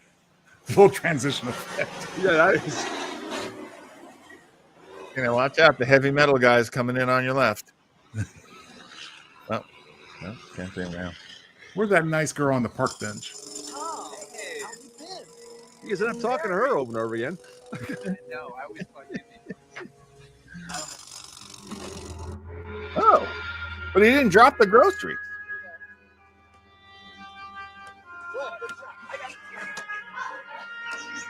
Oh man, that is. All right. Well, I'm not quite understanding the whole emotional thing here, but okay. I think he's Oh, just really realizing crap, I he's would stuck think. in this forever. This is basically hell. Yeah, exactly, right? Do something. Fish comes into a bar. The bartender says, But even if he uses the whole hour, is that enough to get him there and talk to him? Good job, you goddamn real life. Hey, thanks, fella. Sewage. Leave him alone, you assholes. Don't you know what it's like to be alone? No, I bet you do. I'm sorry. God bless you. Here, homeless guy with a nice haircut. And Hey. a clean shave. That was really nice. There she is. Thank you. I love her, even though she has those giant shoulders. Myron. Now, if you'll Yeah. excuse me, I need to go see Emilio Estevez in the truck stop. Yeah, that movie's pretty damn awful. We covered it here on Retro Rangers. We did. We couldn't show it, but we covered it. Story of this show. We had a great idea. We did something similar Did to you it. throw that into traffic? Yes. It's nice. No, he's killing people through negligence. You just shut up, you stuck-up little bitch. All right. You earned that, Stephanie. All the Stephanies do that. So this is after a few loops, or man. maybe several thousand. I can't. It's hard to tell. Oh man, this is hell. This is hell. I will say this is realistic as to how I would react. Yes, most people will be. This is not an hour. He's Well, that was Okay. my point. It was like just an hour. It's nothing. Yeah. Hello, Stephanie. It's Myron Castleman calling. No, listen to me. I want you to call the Tempest Institute. Get a hold of Nathan Rosenbluth, the time bounce man. Yes, I know you saw him on TV. What a weirdo. Listen, big shot at Glam Drink, that I'm on my way, and to please meet me in the lobby. Oh. Taxi! Oh, hey. all right. He's going for Hey, it. they're taking your suggestion, Craig. All right. You know, I'm just realizing that he would have been the perfect Submariner, Kurtwood Smith. Oh yeah, he's got the Submariner head. Yeah. Got the Submariner forehead. You can the put a extreme point on widow's those peak at ears. this point. You put some wings on those ankles. Okay, well, we're making progress every time. Professor Rosen, are you the man the secretary called? I don't want to live forever. Not like this. What are you talking about? Your time bounce. It's happening. The same hour is repeating over and over again. And I remember it every time. Oh, God, nothing than that. Everyone else forget. I think you need to get some help, sir. But you were right. About the time bounce. About everything. About consciousness being an independent variable. Yes. How would I know that if you hadn't told me? You have to How do you listen. know that, Craig? What's the transition like? It's a crackling noise. It's And a cheesy darkness. whirlpool effect. The white light. And colors? Yes. I never told anyone about that either. But I was right. Want to trade? Does it ever end? Is there anything you can do? Oh shit. Well, maybe next time. You never know. Another hug. Maybe Oh, what that's you a good need is hug. just a good hug. I like security guy. Hey, what's this? It's funny. I'm the only one who can change anything. The rest of you are doomed to repeat the same stupid hour over and over again, except when I interfere. Me! I'm the only one who can change anything. Makes you wonder Myron! what it's like for them when they continue on. God! Oh, man. Oh wow. It didn't work, though. Did it? Ah, of course not. Look. Oh shit.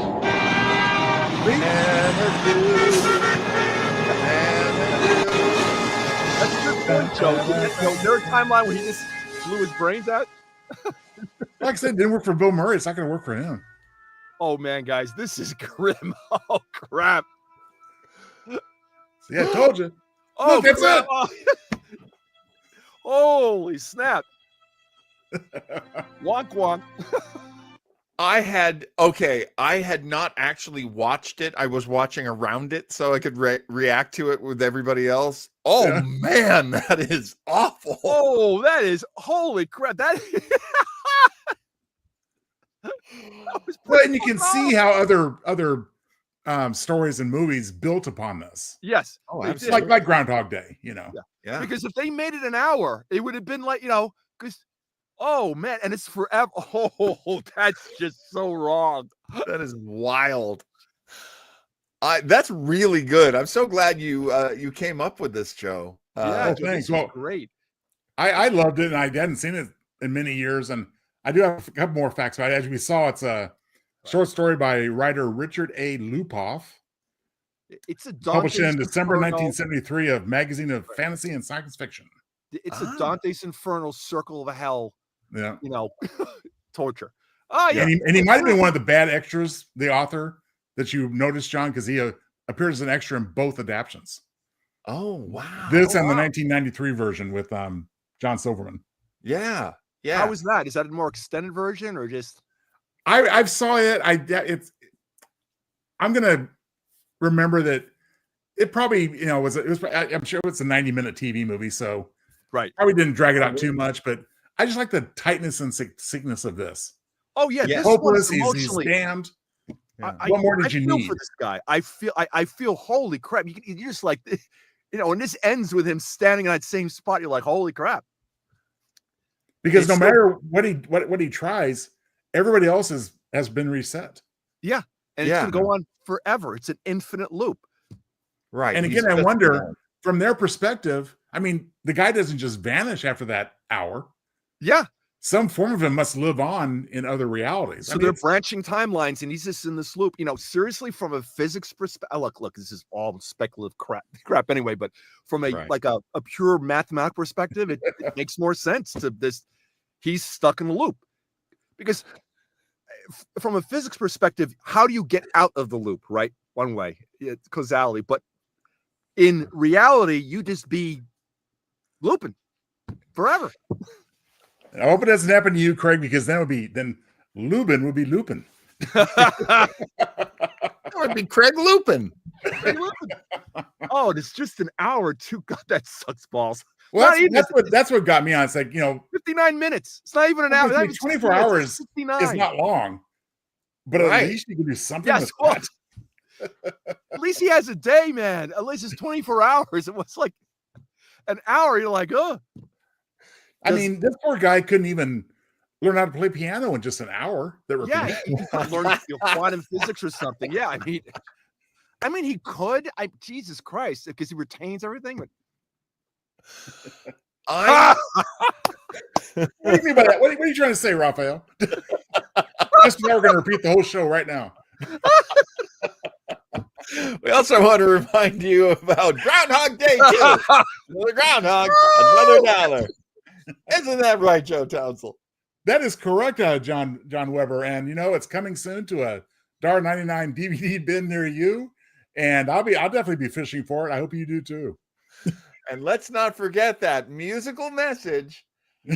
I got you, babe. So you mean to tell me I'm stuck in the shed in the middle of rural New Hampshire for the rest of my life? You got that right, buddy. Awesome. See what happens, Raphael, when you complain?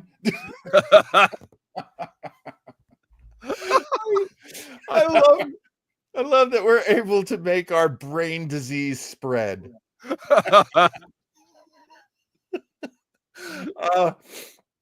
There's a couple of different directions we could go in now. I did want to bring up something that I think we can cover kind of quickly. It's something that has always bothered me in time loops, and that is that there is something different that doesn't represent the reality that there is someone conscious of it on the inside. We create that as a plot, but I don't know that could happen, because isn't everything a house of cards where each extension of the cards weigh in on themselves, and you would just be collapsing it. So this is the example I've always given. I do have an answer to it finally, but I give it over to my friends here. The Terminator. Okay? Terminator. Kyle is sent by his friend John back in time. Now, he goes back in time to save Sarah Connor because his friend John Connor sent him. And John Connor's like the greatest person he knows, and he will do anything for John to make sure that John lives. He is the future of mankind, Kyle feels. So Kyle goes back and he saves Sarah. And they get close. And it's Michael Biehn and Linda Hamilton, and they're just two sexy kids, and they can't help themselves. And so they have a little hey. They got a little love making. If we want the young kids to get really grossed out, I'll use that phrase, love making. And then Sarah gives birth to the child that is a result of that love making. I'm with you. And that's John. Okay. And then John, as a baby, grows up. You know, he's Edward Furlong for a while. And then grows up some more. And then he meets his friend Kyle. And he says, Kyle, we're going to send you back in time. And Kyle goes back in time. And he saves Sarah. And he fathers John. And blah, blah, blah. Okay. It's called a predestination causality loop. Meaning that it always happens over and over again. So what you're describing has always been. Right? Okay, because my question has been, when John first meets Kyle, who is John's father? Exactly. And that's the thing that drives you crazy. The answer is there is no answer. The loop has always existed. Didn't I tell you that, John? Didn't I tell you? So now I have the brilliant Craig Lubin to back me up. Thank you, Craig. I'm very happy. Actually, that the two of you are ganging up on me like this. And honestly, the first movie is the one that makes the most sense because it was always John was always destined to be born because of Sarah and Kyle's kid. That was always if you looked at their life path, future, there's that loop. He goes back, boom. He was destined to die before he was born. Dad's gone. And the killer thing is he knew he was sending his old man back, his own father back. He couldn't tell him. Oh, you think John knew? Born. So John knew. Oh, he did know. Yeah. He did. His mother had told him. I've never considered that Yes, John he knew the whole because his time. mother That said. was the tragedy. He always knew. He knew that this was his old man, and not only was he had to send him back, he was also sending his father to his death. Right, because Kyle dies. Yes, but he knew. She told him from the beginning. Think about that. That's some shit there, right? Wow, I never knew that. In like the decades since I've seen that movie. Like I think I saw it in 1984 or 1985. Yeah, watch the first movie. I know the others. I mean, the second one wasn't too bad, but man, later on it's But that was the original premise. You know, he always knew. John Connor was like, "Oh wow, hey Dad, you're younger than me. Holy shit! And I'm sending you back. And now I know you're never coming back. Oh fuck, right?" And he had to do that, knowing all that. Because for all these types of stories, you have to buy into the concept of something being preordained. Yes, right. Yes, no, right. even in Groundhog Day, okay, Bill Murray came out of it, but that was part of the plan. Yeah, that was always going to happen too. And the nice thing I liked about Groundhog Day, you never know why. Who put him in there? God, whatever. All I know, he was there to change.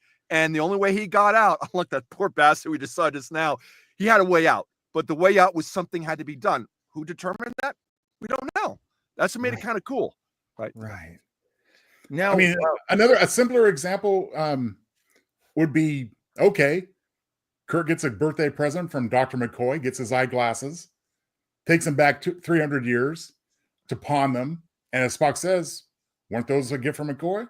And they will be again. Well, where did the glasses come from? Exactly. Who manufactured them?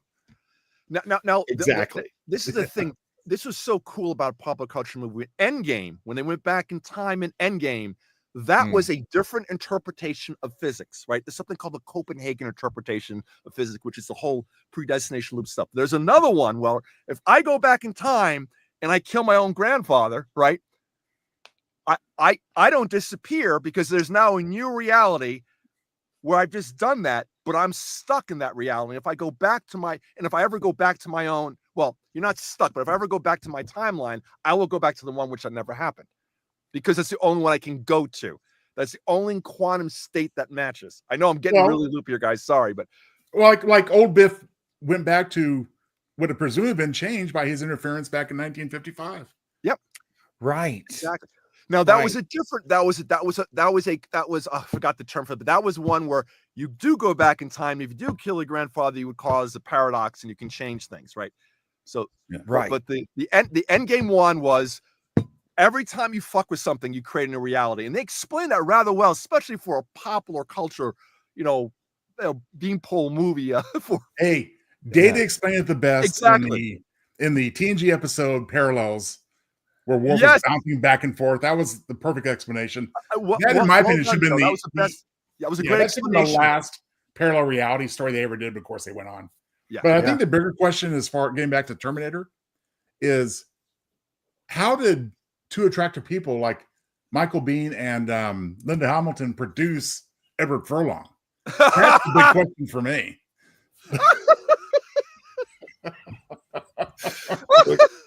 I am sorry that Edward Furlong has had a tough life. I'm sorry, Edward. We're just a little joke at your expense. I'm sorry. I'm grateful to him that he was in the movie Before and After because I played a bit role in that movie, and so I'm very grateful that Edward Furlong made that movie possible. Although really it was Meryl Streep and Liam Neeson who did all the work, though. Craig, you're blowing my mind, but yeah, you can only go forward to your original timeline where you actually exist. Yes, like old Biff did. That's a great way. You got it on the head, and that's how it works from a certain mathematical perspective. Okay, the problem with quantum mechanics is it predicts things, but we still don't know if a prediction means that's the way the world actually exists, right? So people interpret things to do, but there's one interpretation where that will happen. If I go back and kill Grandpa, right, I can only go back to the reality where I haven't done that. Right. Now, Craig, tell me what you think of this. Now, it's not canonical because it was a deleted scene. Right. And I keep coming back to this, but in Back to the Future Part 2, old Biff went back to 2015. Right. But in this deleted scene, he starts to disappear. As if there was like a delayed removing himself from existence. So I prefer to think they took that out because it doesn't fit the theory. Yes, it doesn't. It was starting to get beyond their work. Listen, any good science fiction has a premise. Doesn't matter if it quite matches or not. You have to be consistent. I agree with you, Joe. So the writer's like, it doesn't meet with the stuff we've done before. I'm sorry, I'm gonna stop. Yes. Guys, I'm trying to keep the math out of it.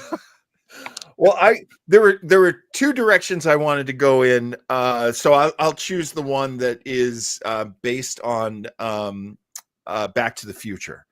Right. And this is super funny. So while I was doing my research for the show this week, at one point I took some time off and I was just watching TikTok videos and I ran across one that just landed perfectly with this subject. So let me ask you what you think of this story. And I've met Eric Stoltz, and he is a lovely person. He is a terrific, sincere, very not the biggest sense of humor in the world, but certainly someone who laughed at my jokes. So one reason why I love him. So he's very charitable. He's a real. Damn, Townsend, that's leaving a mark. So Eric Stoltz, the story goes, they did the first script reading of the movie. And that's usually a a time when everybody gets to meet everybody in the cast. You know, Right. that's part of preparing for a movie. A time when all the producers get to kind of be very self-congratulatory because look what they've put together. This big, beautiful, you know, cast is here, and all the technical people are sitting around. Everybody's hearing the script on its feet for the first time. And then they had a great script reading because it was a really good script. And, you know, everybody, Zemeckis is a great guy and everybody loves him. There was just this really nice, happy feeling. And somebody asked Eric Stoltz, who was Marty McFly at this point. Right. They said, ha ha ha, we're having so much fun. It's such a great movie. What do you think, Eric? And Eric said, I think this is a tragedy. Interesting. Yeah. Because Marty McFly loses everything he knows. He loses his entire life, his real father, his real mother, his real siblings, everything that was real to him, everything that he put his whole life into is now this squeaky clean, preppy Gap, brand new cars. It's now this, you know, dad's a famous novelist now. You know, it's so my, you know, his parents are just so capitalist happy and dystopia, if you will, yeah. And for Eric Stoltz, he's saying, but Marty McFly lost everything. You're telling me he gained everything, but I'm telling you, no, he lost everything in order to gain all this. That and is a that cool is way a of looking at tragedy. it. That's a cool way of looking at it. And allegedly, everyone working on the film was like, we got to get rid of Stoltz. Just not the mood we're going for. Yeah. But John, I'll present this to you, and Craig, I'd like your take as well. That's a valid point. But what about the other Marty McFly? The one that went back to 1955 at the end of the movie. Because he's already have, you know, the preppy parents and siblings are his already. You're so Joe, does he you're screw up right. everything in 1955 and He revert everything back? displaced. I agree with you. I'm glad. I've always, you know, especially after having quite a bit of edibles, I've thought about this or smoking in general. Yes, he displaced the life of the person in the original timeline. So the preppy materialistic Marty has been replaced by this other Marty. So you're right. What happened to that guy? Well, I mean, we saw him go back to 1985 at the end of part 2. Yeah. So I'm sure he had a very bad surprise when he got there. Yeah. Yes. So, Dan, what happened? You turned into a peanut brittle eating freak. I mean, what's going on? So if we take that further, Stoltz was right. It's a double tragedy because they both lost something. Right. Not to mention that the Twin Pines Mall became the Lone Pine Mall. Yeah. No, too much. Now, the one thing that I'll throw in there that I've heard a lot recently, what is the movie with Christopher Reeve and Jane Seymour? And Somewhere in Time. Somewhere in Time. Somewhere in based Time. on Richard That was Matheson's the novel, penny Big joke. Time I Return. remember he saw I think from 1979, if memory serves, and he's like, blah. Oh, wow. Wow. Yeah. All right. So I didn't realize that was a Joe, you say that's a Richard Matheson? Yes, story? I'm sorry to step over. Yes, based on Richard Matheson's novel, Bid Time Return. Yep. Damn. Okay, And so guys, before the best, the funniest use of a predestination time loop was done in the first Bill and Ted movie. At the very end, they're like, wouldn't it be nice if we dropped the rock on that guy's head? We have to remember to do that, right? And then all of a sudden, the rock hits their head. So sometime after the movie, they're doing all this shit, setting it all up to get things back. So the serious and believe me, we'll go past it quickly, but the serious element to this is something that I heard just this year from Neil deGrasse Tyson, and I wish I could remember the guy he was interviewing, but he credited that guy with coming up with the idea of the gin particle. Ah, yes. I'm not familiar with that, and I listen to a lot of Neil deGrasse and stuff. Yeah, interesting. Now, his example was Somewhere in Time, and he says the watch is outside of time.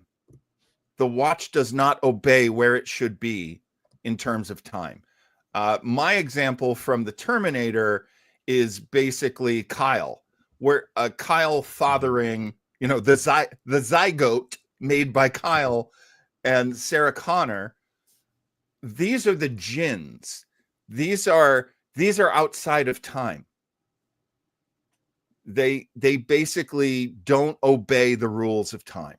Right. And once I heard that, I was like, finally, I can stop getting so mad that people don't agree with me about the father of John Connor. No, but he is, look, he is out of time, right? You know, and you know, there's something going. That's not true. That's not true. That's just John. That'd be hilarious. You're me. Ah. Well, I know that Doc Brown must have, you know, been come from a different reality, because it's a reality where California license plates have 8 digits on them. Out of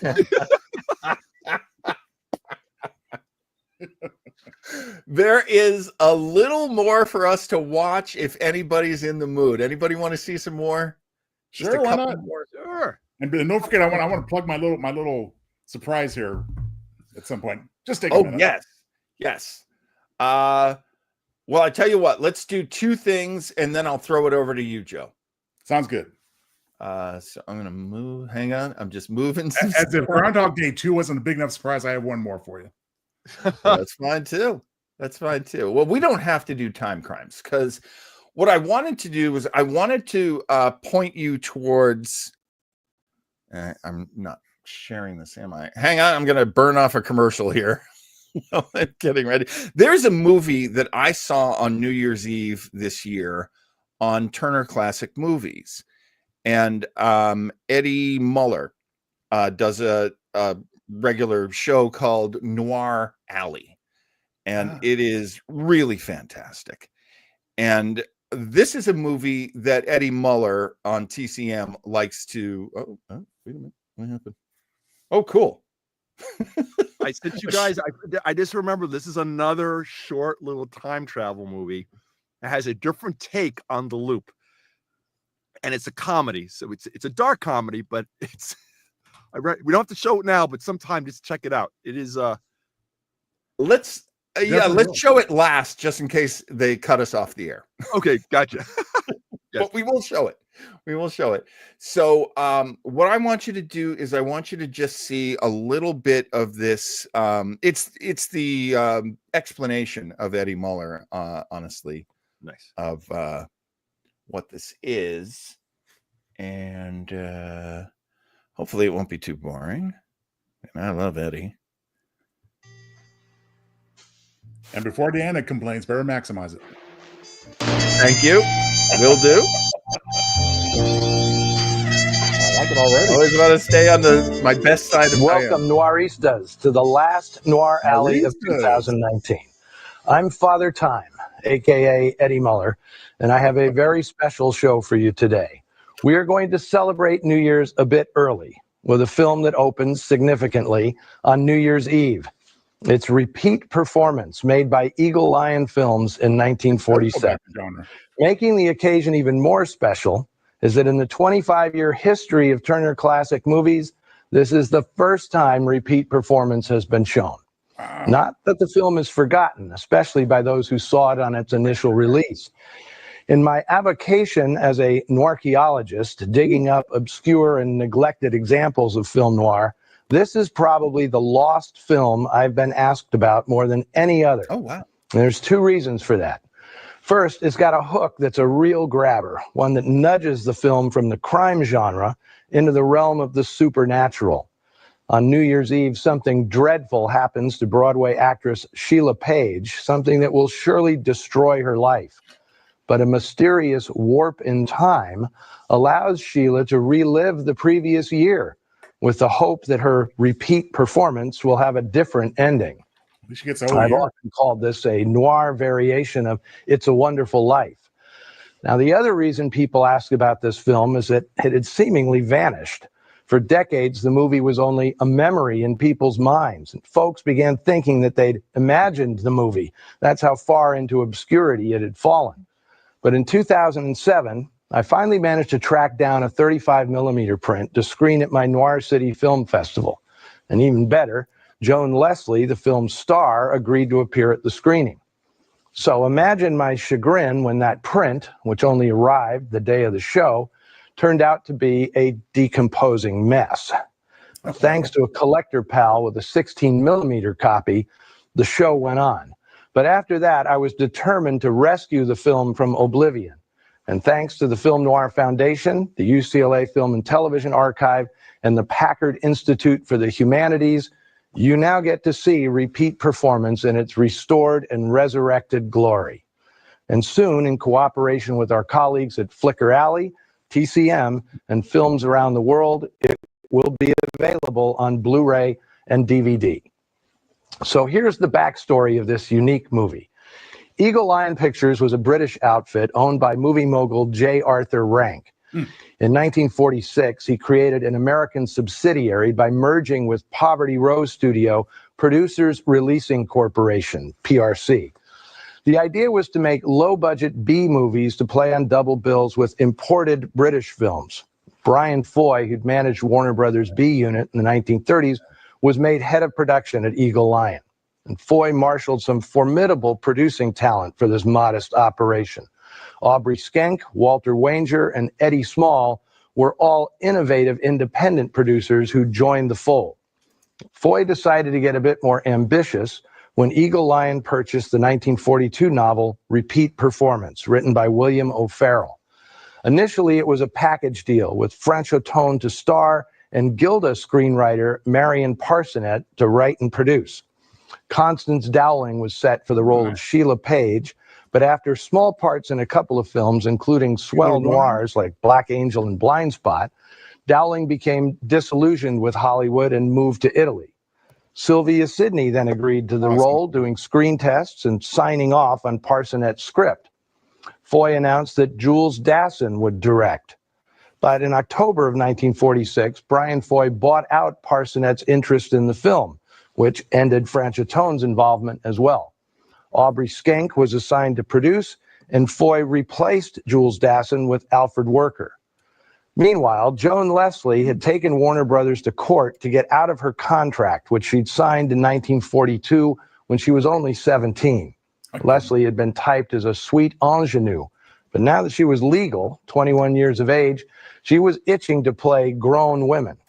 And even before the courts granted her freedom from what she called indentured servitude to Warner's, Leslie signed with independent Nero Pictures to star opposite Robert Cummings in The Chase. But Warner Brothers got an injunction preventing her from doing that film, and she was replaced by French actress Michelle Morgan. Finally, in 1946, Leslie was released from her Warner's contract by a Superior Court decision. She signed a 2-picture deal with Eagle Lion and replaced Sylvia Sidney in Repeat Performance. Foy figured that all the hoopla surrounding Leslie would give the picture a boost. But it also meant bringing in writer Walter Bullock to completely retool the screenplay to fit the new star's image, which I'll explain after the movie. Oh, Barney, I'm suddenly so happy. I don't remember being this happy before. You'll get used to it. Lewis Hayward was signed for the role of Sheila's husband, Barney Page. The South African actor had come to prominence in England as a protege of Noel Coward's, and after moving to Hollywood in the 1930s, his marriage to Ida Lupino raised his profile even further. Damn. But service with the Marines during World War II, which included filming the infamous Battle of Tarawa, left Hayward shell-shocked. After his homecoming, he was a different man, and he and Lupino became combatants, which, frankly, seemed to have influenced his portrayal of actor Barney Page. Repeat Performance also marked the film debut of actor Richard Basehart, playing a poet with the odd name William Williams. It's a fine performance, but if he played the character as written in the book, it would have broken new ground in Hollywood. Explanation in about 90 minutes. I can give you that. Right now, Noir Alley is proud to present the TCM premiere of Repeat Performance. Richard Basehart's character is one would maybe say gay coded. Oh, it's never said that he's gay. And actually, in the novel upon which this movie is based, his character has two personalities. One is William, one is Mary, and he's a transvestite, and he dresses as Mary. Now, there's a woman who wants to become his sugar mama because he is a published poet and he's very good and very charming. And she gets tired of him and has him committed to an insane asylum. And it doesn't make as much sense in the movie as it does in the novel, because in the novel, he has these two distinct personalities of both genders. But in the movie, it does kind of work. And by the way, the sugar mama, the rich biddy that takes a shine to him and then wants to get rid of him, she is played by Natalie Schaffer, who is, of course, Lovey from Gilligan's Island. So, as Atkinson says, you want to see this movie. This is a really, really great movie. Well, John, I'm feeling future watch party here, and I'm totally down on the one condition, that Richard Basehart didn't have any deadly dolls in there with him. But absent that, I'm down. I had never seen Richard Basehart like this. I totally get every person who has ever told me, oh, it's such a great actor. He's such a fantastic. He's a fantastic actor. He is so great in this. I would love, I can't tell you how many times, Joe, this week when I was working on this, I was like, why aren't we just watching repeat performance? Well, it's there. Well, and I have a feeling it passed muster with the copyright folks, because I think it might, because there are versions of it. But here's actually why I didn't call you and ask you, hey, do you want to change horses midstream? A, I didn't want to do that to you because we'd planned the show. But B, the copies that are on YouTube are not in great shape. They're all right. They're not in great shape. But I will say this: I did go back to our YouTube description. And in the description on our video of this very show, I've given you the link to a copy of repeat performance that I think might be watchable. Okay, cool. Awesome. But he penned a poem entitled "Ode to Deadly Dolls." Oh God, I've opened the can of worms, haven't I? There is a well-known poet named William Carlos Williams, so it's not that silly. Showed with the. William Williams, eh? But yeah, definitely check that movie out. It is really great, and yeah, I think Joe, you and I should do a watch party of this sometime soon. I think it'd be great. We'll have to make that happen somehow. Okay, so let me get you to not 12:01 because we were. That was good, man. I would not feel right if we didn't at some point acknowledge the show Russian Doll. Oh, yes. I'm going to turn the... Let's fuck this party in the mouth. Neighborhood I grew up in. And she's a software engineer, so yay. Oh, I forgot that. She's a software engineer. Again, so many drugs. Oh, my. Now, there are a couple of things going against Russian Doll. One is they did a second season, and I did not like it. I haven't seen it yet. So this is a full-blown series then? Yeah. The first season is good. Yeah, first season, I would say, make sure. This takes place in Alphabet City, and that's where I grew up. So, Thompson Square Park. Yeah, there's a lot of New Yorker in this. That's what I thought that was Natasha Lyonne. I like her. Yes.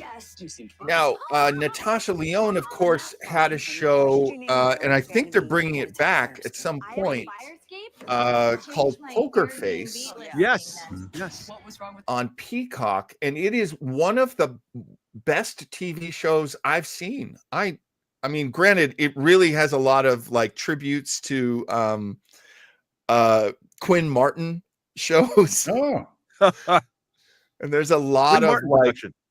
Yeah, there's a lot of like, wait, is this like the new version of Columbo? And it's Natasha Lyonne. And on all those levels, it's great. I say you should watch it. It's really fantastic. I don't know. I really liked her in this. So yeah. Yeah, good. I'm glad Brody's in on it too, because it's very much a Brody kind of show.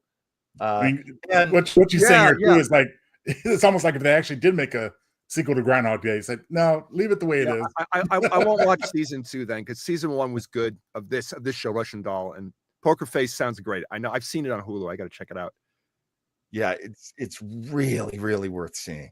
Yeah, this is love Natasha Lyonne also, and I hope, please, I'm apologies if I'm getting the title wrong, but loved her in a movie I think is called Down and Out in Beverly Hills. Oh yeah. Oh wow. But I'm a Not Down and cheerleader. Out, but it was something else with Beverly Hills. Yeah, I'm But not thinking of Down and another movie, but Yeah, that was the one with Nick Nolte and Bette Midler. Yeah, I know what Yeah, you're saying, yeah. but there was another one. Yeah. Something. Where- Yeah. So Joe, you wanted the microphone at some point, right? just for a minute. I mean, this isn't something we typically do on our show, but I just have to, given the topic, I'm compelled to share this. See if I can get into the thing.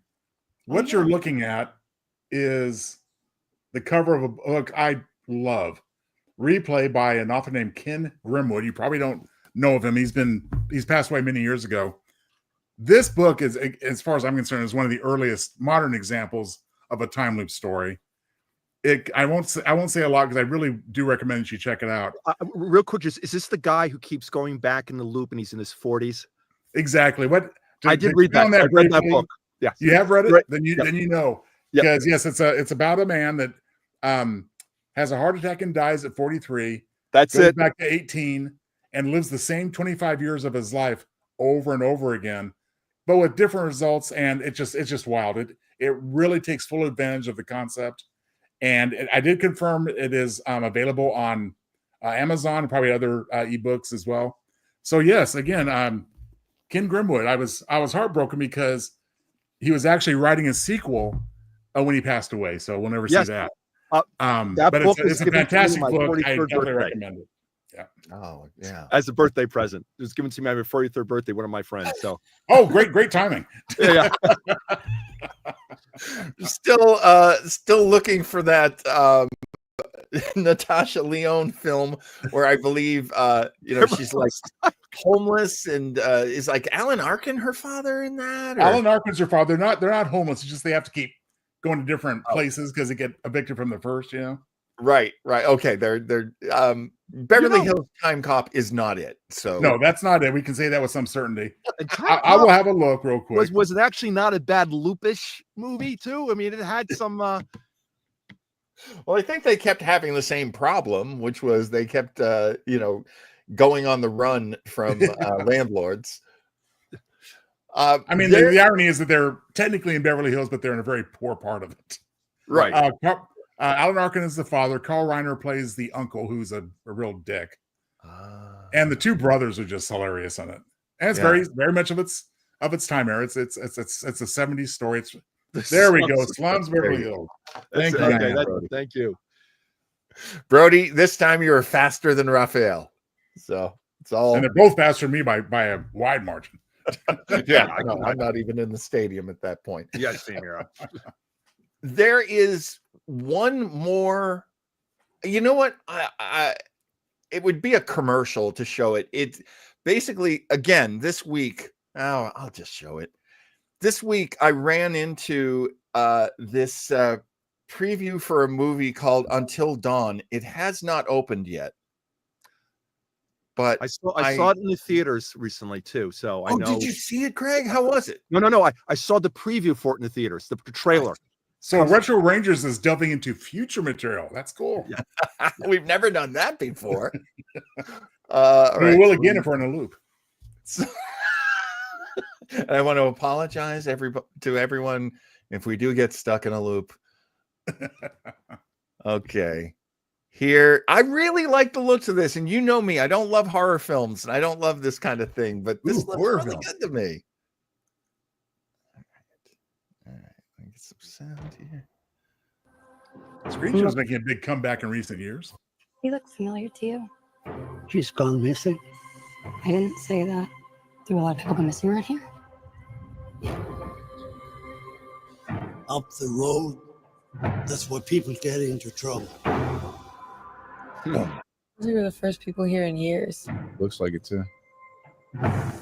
Weird.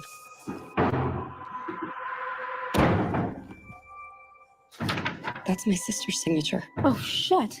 Guys, check it out. What happened to these people? Where's my car? Where's Megan? Can we answer the door, please? Ooh. Oh, ow! Poor Megan. Oh, poor doll head. Poor bear trap. Oh, rewind. What the fuck just happened? We all got fucking murdered. And now we're here again. So the night is just gonna repeat itself. Okay, so a group that's experiencing that's interesting. I also love how the soundtrack is doing that.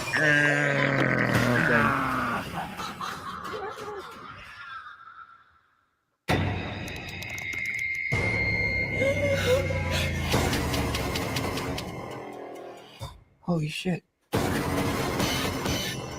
Every night, something new is trying to kill us. I also kind of love that it's like several horror movies at once. Yeah. Sure. How many more deaths do you have in here? Kind of reminds me a bit of Cabin in the Woods. 13 nights. Yeah. If we want to survive, we have to make it until dawn. That's honestly, Craig, I think you're right about that. Look, they changed styles. Now it looks like video. Until dawn. I'm just gonna grab it. Oh, what the heck? What is that thing? Oh, I hate things in the skin. Ugh. That's gone.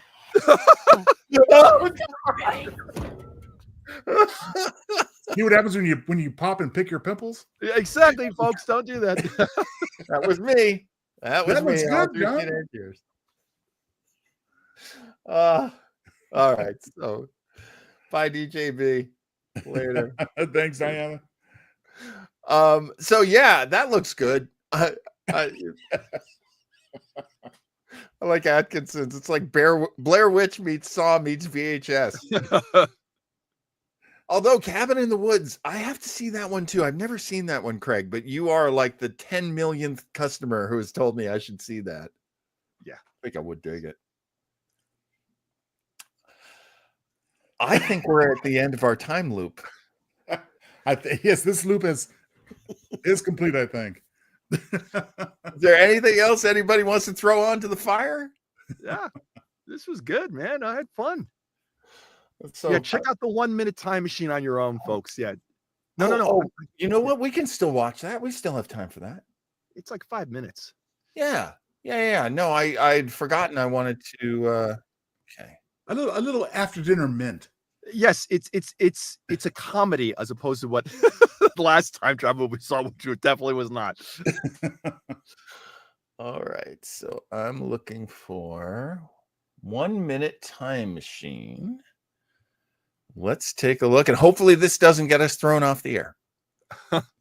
Well, if so, we'll do we've got this far, and we can make the proper adjustments if necessary.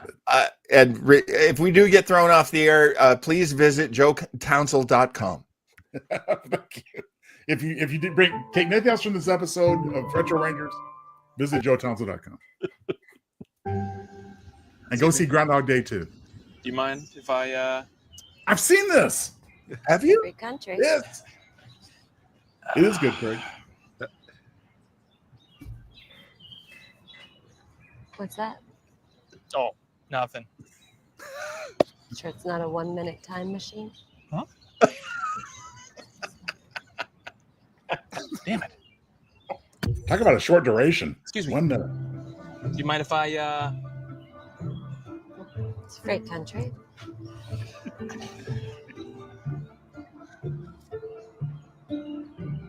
What's that?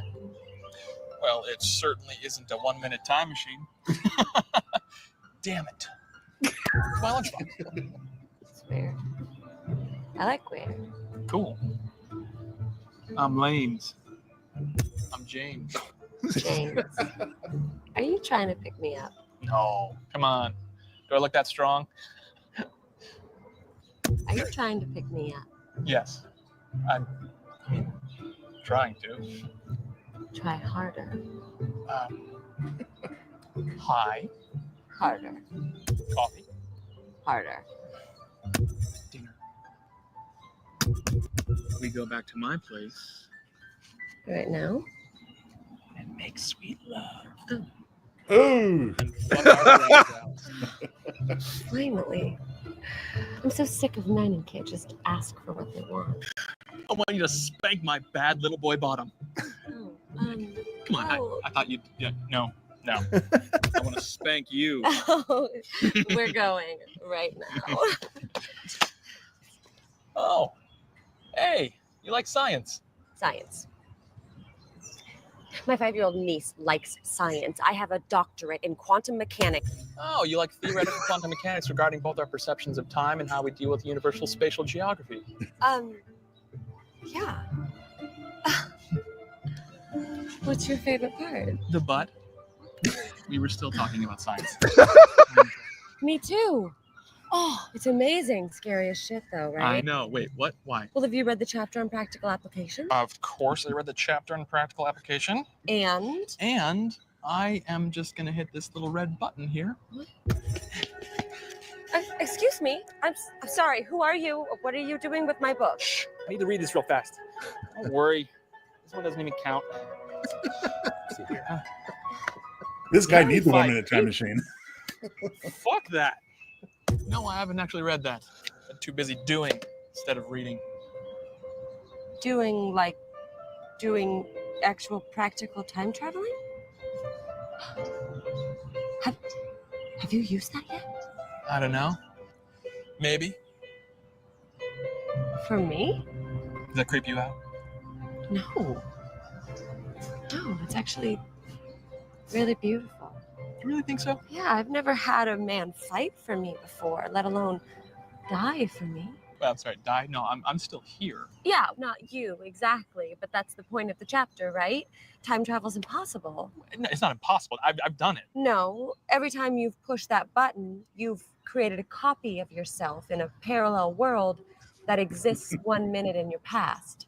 Your original body dies in the genuine or the earlier universe. Oh. How many times? I don't know. Maybe 16? Anybody? Oh, nothing.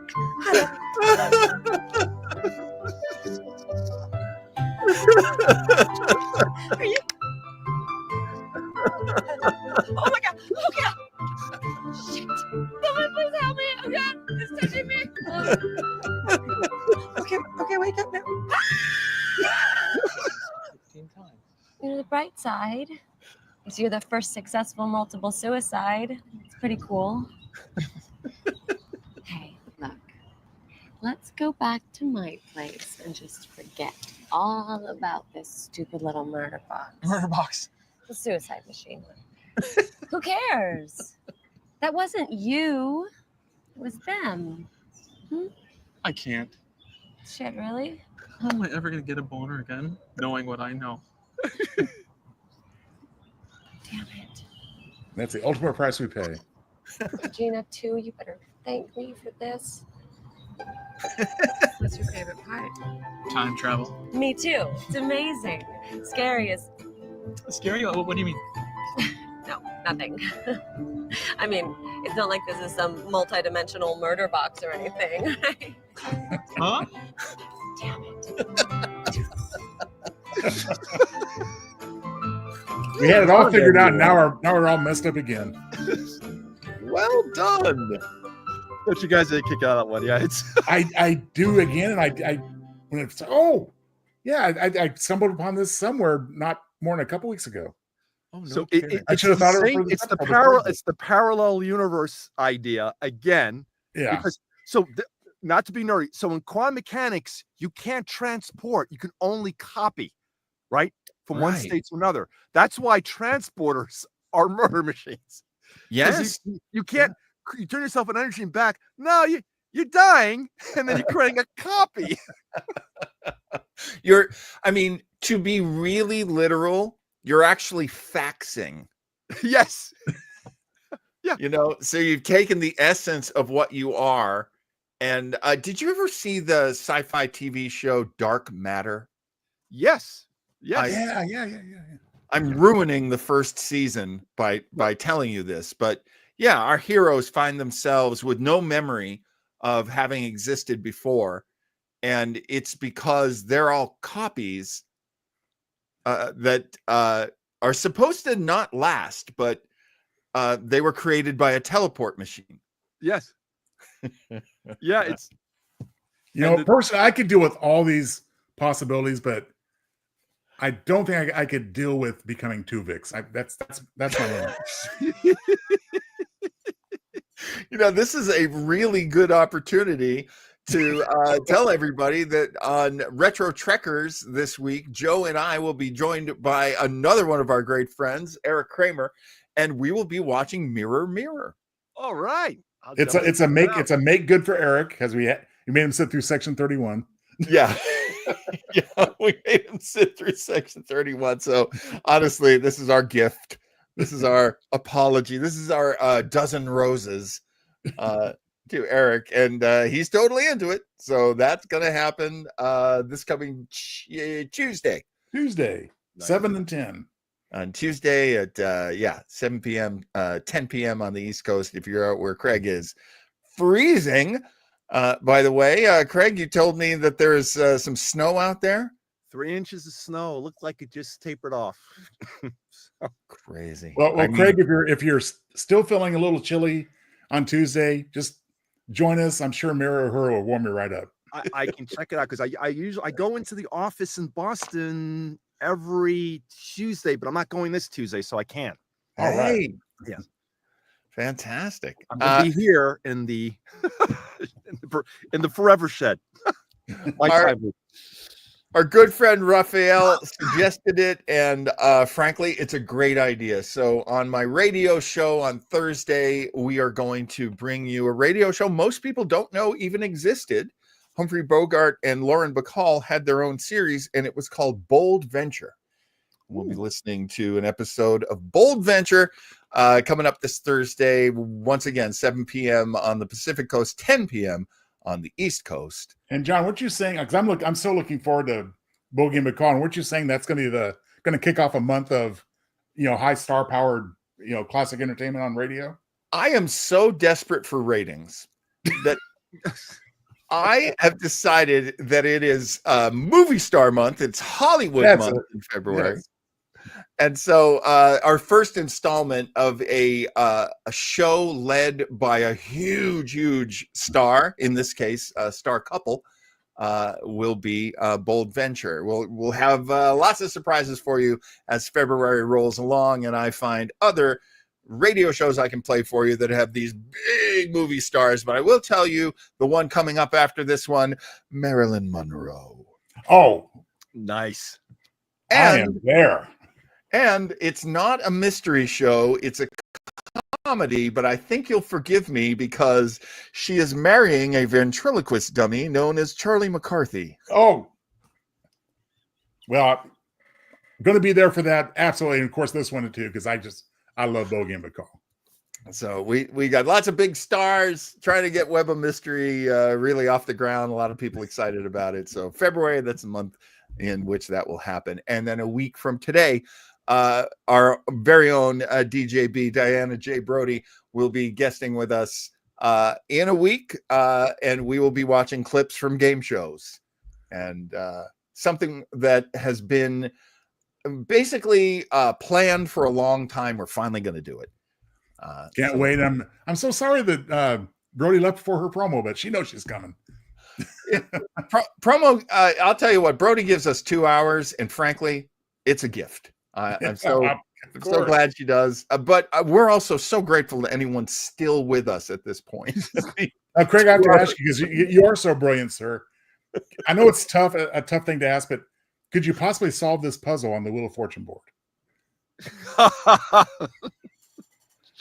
Commander John and Commander Joe. Right? John and Commander. I want to say JP. Close enough. You know, I never look at the board because I'm always looking at that gorgeous Vanna. Why you couldn't even spit it out, could you, John? Yeah. I was like, Vanna. Wait, what's her last name again? Oh.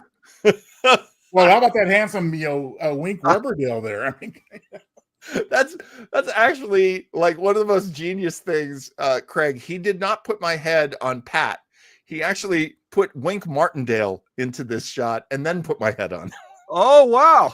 That's a 3-layer Wink Rubberdale. Yeah, that's pretty cool.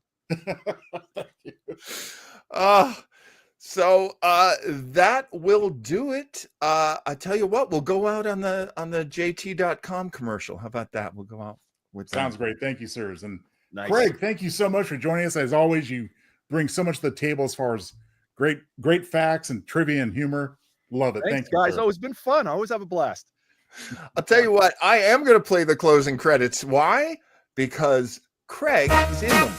Oh, there you go. Thanks, everybody. Good night. Thank you, Craig. Thank you. Grab your popcorn, warm up your TV. Captain John, Commander Joe got something to see. Love that rocket. Go back in time to the golden past. Thanks, Craig. Thanks, everybody. With the Retro Ranger. Oh, it's such a blast. We're flying high with the Retro Ranger. Give it a try and don't be a stranger. Ranger, strap yourself in for a fun-filled flight. Retro Rangers are flying tonight. Retro Rangers, Retro Rangers, Retro Rangers, Retro Rangers, Retro Rangers, Retro Rangers, Retro Rangers, Retro Rangers, Retro Rangers.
And don't forget, tonight's Retro Rangers is brought to you by Groundhog Day 2. Another Groundhog Day, another $1.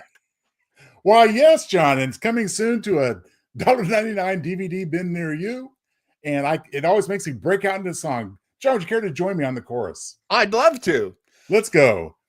I got you, babe. Dun, dun, dun, dun, dun, dun, dun, dun. I got you, babe. I got you,